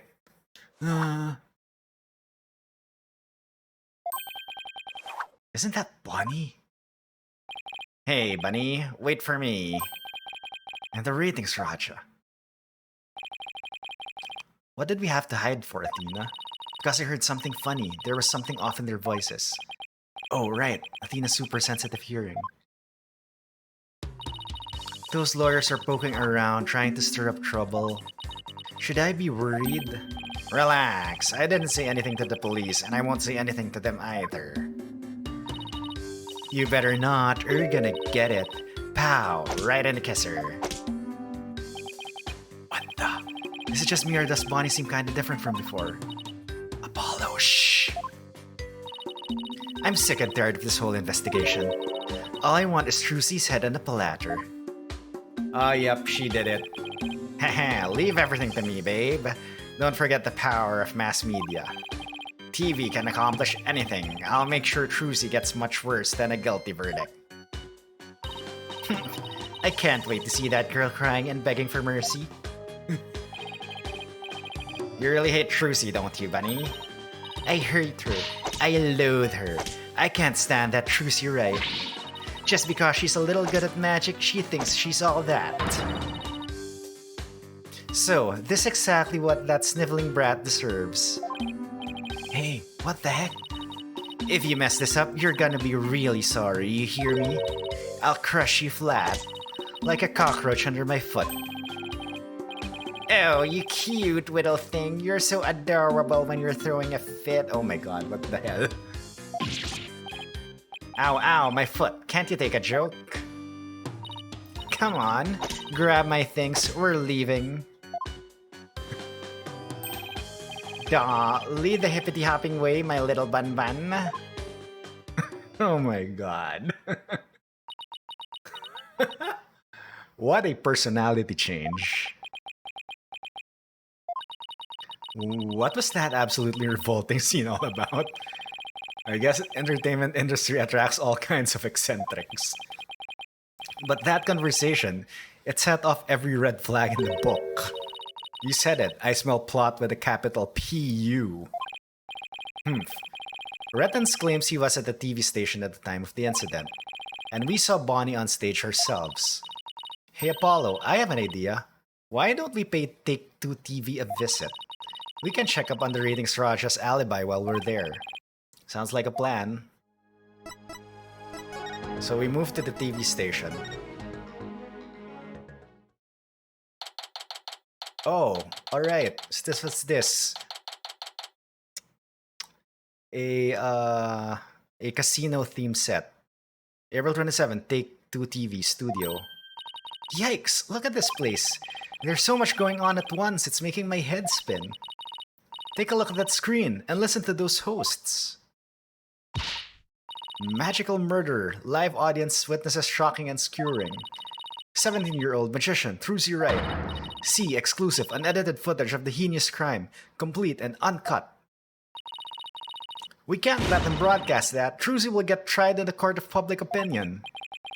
Well, I doubt we can stop them from airing it. But we can prove her innocence in a real court of law. No matter what garbage they report on TV, we can set the record straight at the trial.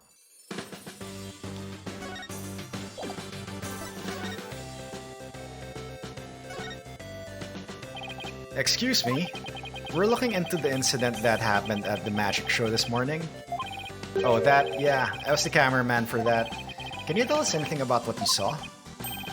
Bonnie was soups adorbs, hehe. That's not exactly what I couldn't get enough of her. I filmed her the whole time. Oh, alright. That's some insight. No wonder the video from the footage that we saw earlier was purely with Bonnie. Or at least focused on Bonnie most of the time. Got some primo footage, if I do say so myself. Hehe. Ain't no worries, Coburn.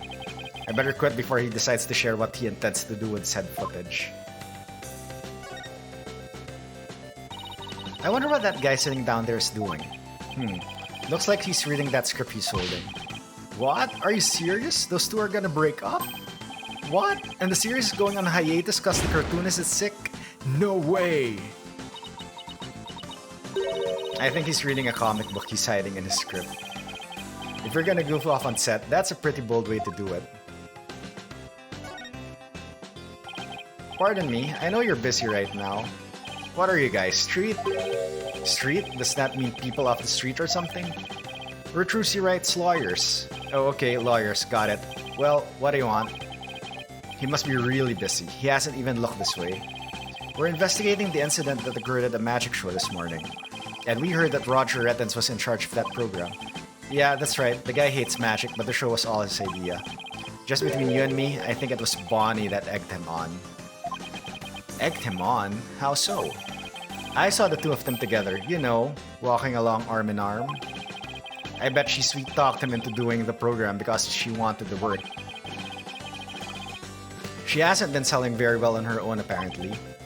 I see. Oh, hey, if you're looking into the incident, I guess you'd want the show footage, right? It's on the disc on my back pocket. If you want to go ahead and fish it out. Wow, thank you very much. You turned out to be surprisingly helpful. Show footage. Disc retrieved from the staff member's back pocket. Alright, wow, and surprisingly, it's a CD or a DVD. Not a videotape. A slot machine and roulette wheel, huh? They really went all in with the gambling theme. Looks like that slot machine really works. I've always wanted to give gambling a try. It's not worth it. Besides, you're not even old enough to gamble in most states yet. That's alright. I get to experience it enough in court. Guessing is whether you'll win or lose the case on any given day. Thanks for the vote of confidence. Don't worry, Apollo. I only bet on winners, and I haven't lost yet.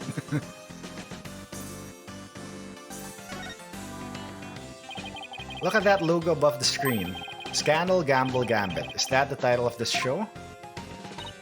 Yep, haven't you ever seen it? They present scandalous rumors about celebrities. And then people bet on whether the rumors are true or not. Ugh, so it's just another tasteless TV show. Looks like Cruz is their next target. Today's scandal is... Tragedy on stage. Did Trucy Wright cause an accident, or did she commit murder? Murder. Looks like murder's in the lead. Well, I say neither. Then we'll just have to create a third opinion tomorrow, in court. This must be a video production workstation of some sort. That coffee cup looks awfully familiar. Yeah, that's where Mr. Rettens always sits. He's very hands-on, you know. You'll always find him on the set of his projects. But he was here at the station during the magic show, right? Yeah, well, he had 2 shows going on at once this morning. He had his regular program to oversee here, so he couldn't be at the Penrose. So you can vouch for him that he was here at the station during the magic show. What, like an alibi? Sure can. He was definitely here. Still, after a while, he couldn't stand being away from the Penrose, it seems. As soon as his part was over here, he took a taxi to the theater. But he apparently didn't get there until after that thing had already occurred. Sounds like he has a rock-solid alibi. Well, I just forgot about everything we can out of this place. Looks like Rettens' alibi is pretty airtight. But if that's true, then who could have killed Mr. Reyes? Looks like we're pretty much done here. Should we go back to the office? We can get a snack and talk over our plan of attack. Sounds good to me. Alright, let's move back to the office.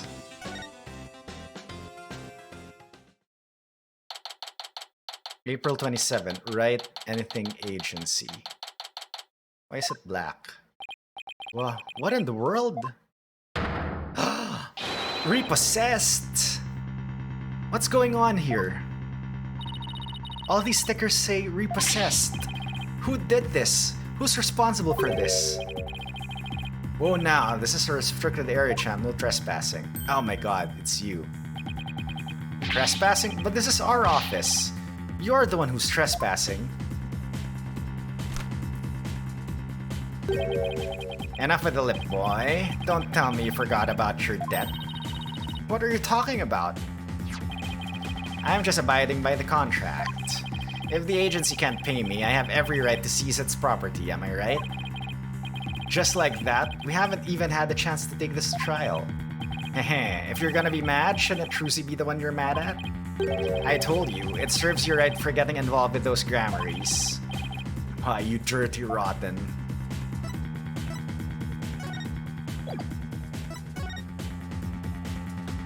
Everything's like repossessed. Even the airpot. Wow. The airpot's repossessed, the hat's repossessed, the trophy's repossessed, the photos are repossessed, the spaghetti is repossessed.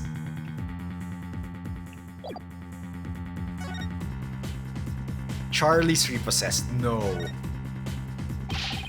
These stupid stickers are all over the place. Well, when you look at that, there's something I forgot to put the sticker on. Not the spaghetti. Hey, don't put one on me. I know, right? The spaghetti with the floating fork. Alright, Office Caesar.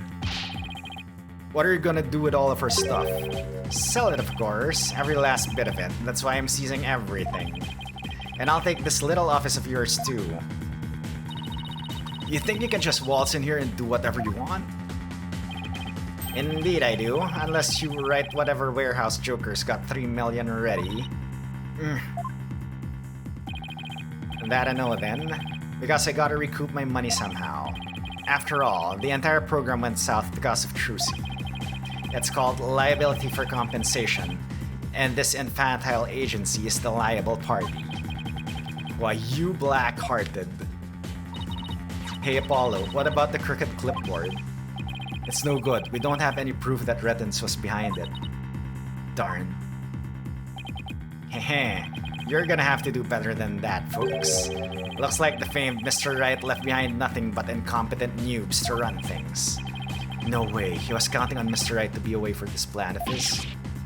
What a two-bit thug, we'll show him. Haha, there's the sugar, that expression. It's priceless. So how does it feel to lose the precious office your boss left you in charge of? Say something dumb. Grr. Now, not to rub it in or anything, but I think you should know where you stand right now. Oh man, what now? Here, have a gander.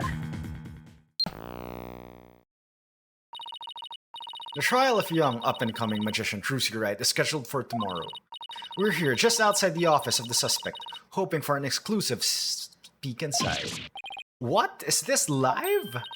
Ah, Apollo, look! There's a sea of reporters outside. Oh, a questionable-looking pair are peeking out the window at this very moment. Our viewers at home can see for themselves their vicious, brutal expressions. Yellow journalism at its finest. And that's the way it is. The majority of the public already thinks Trucy is guilty. They saw the whole thing happen with their own eyes during the show's live broadcast. Alright, wait.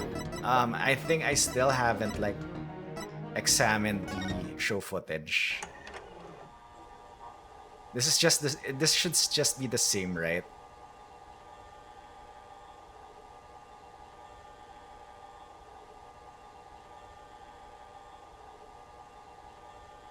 Alright, so yeah, the camera was on Bonnie the entire time.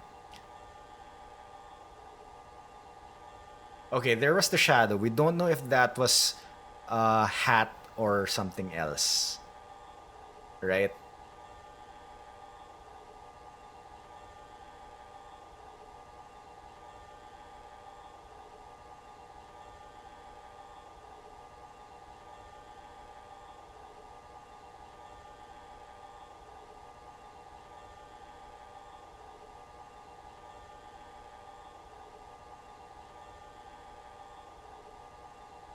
Alright, and then this is where the footage cuts, right?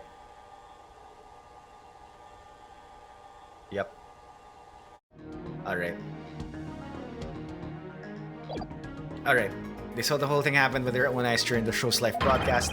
Everybody in the country is against you. No way. No office, no allies? Are you sure you still want to represent that girl? Of course we do. We believe in her innocence. Heh, go ahead. Think what you want. It's a free country. Just know that you'll be the biggest losers in the end. In the meantime, feel free to keep on flopping around like the dying fish you are. Now then, you gotta be out of here by tomorrow. Take in this cozy little office tonight while you still can. Heh, hang loose, baby. I can't believe we let Mr. Wright's office get placed under seizure. Of all the... This is just ridiculous! Crash! Eek! Look out! Clear out! We don't want any murderers here. Hey! If it's a fight you want, I'll take you on. Come on! Yikes! Let's get out of here before we get killed too. I can't believe this is happening. We have to do something to protect ourselves and fast.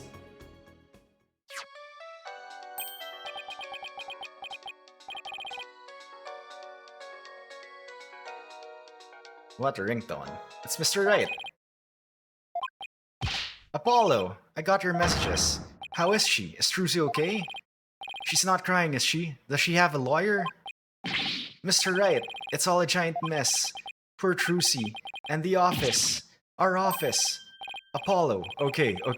We'd better both take a deep breath. Wow, I see. And he's saying you have to be out by tomorrow? I'm so sorry, Mr. Wright. I wish there was something I could have done. This is quite the mess, isn't it? Even if I left right now, I wouldn't be there in time for the trial tomorrow. I'm sorry, Apollo, but I need you to handle this for me. Of course, we can handle the defense, but the office? It's too soon to give up on that. What do you mean? The contract only addresses Trucy's liability if she causes the show to be cancelled. So you just have to prove in court tomorrow that it wasn't Trucy's fault. Hey, you're right. So everything depends on your winning that trial tomorrow. Trucy's fate and the fate of her office. It's all riding on your shoulders, Apollo. I know. I'll be fine, right? Apollo. I've been watching you grow over these past 2 years. That's why I can say with absolute confidence that you'll be fine. Wow. Really? I've seen you earn victory after victory in some pretty dicey situations, and guide Athena, helping her along her way too. That's why I know you're ready, why I know I can't leave Trucy and the office to you. I believe in you, Apollo. Thank you, Mr. Wright. Good luck tomorrow. Thank you. I'm fine. Everything will be fine.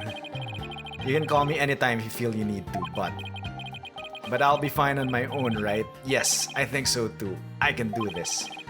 That's the spirit. Give it your best out there, Apollo. Wow. What is it, Apollo? What are you smiling about? Who, me? It's nothing. Mr. Wright believes in me. I can't let him down. We have to win this trial, Athena. I couldn't agree more, and I'll do everything in my power to help. Our opponent tomorrow? Prosecutor Sadmadi, huh? Why now of all times? Still, I don't care who it is. I can't afford to let my guard down for anyone. To be continued. Oh, alright. O restless wandering soul of the dead.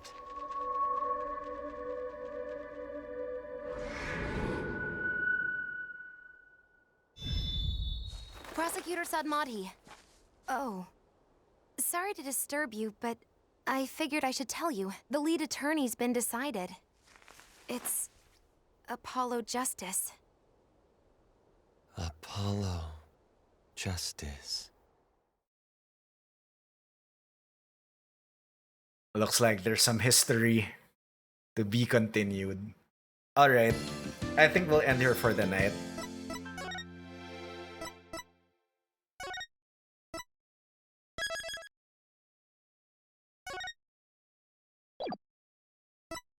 Alright, I think we'll end here for the night. Yep, that was a very long investigation phase. At least the trial starts, well, on the next section, but we'll continue that on Monday. So anyway, everyone, thank you very much for joining in. So yeah, thank you for the gift sub Tilted to Dash, and Megamar, if you're still here, thank you for the raid. I really do appreciate it.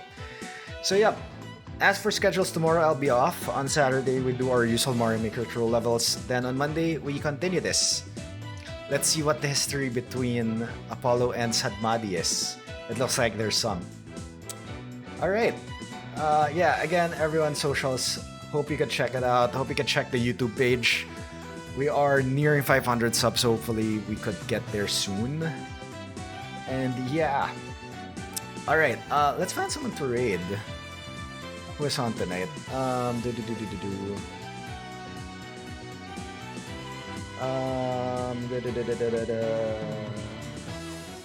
Who is playing Apollo the trilogy that's English that we could check out? Or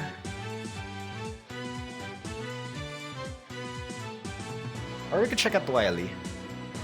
Thanks for calling the soundtrack, by the way. Yeah, the Ace Attorney soundtrack is amazing, right? Yeah, I think let's just read Wily. I think Wily just started anyway, right? Yeah, alright. Let's go read Wily.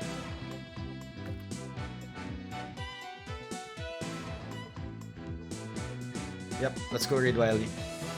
Anyway. Alright, I guess that's it. Let's go read Wily. Again, everyone. Where's my mouse pointer? I can't do my end spiel. Anyway, everyone. When you're on next Saturday, I'll be out tomorrow. Yeah, I usually have days off on Wednesdays and Saturdays. But yesterday was an exception since my internet was out on Tuesday. But yeah, let's go. Anyway, everyone, thank you very much. Have a great rest of your day or rest of your night, and I'll see you all next time. Bye.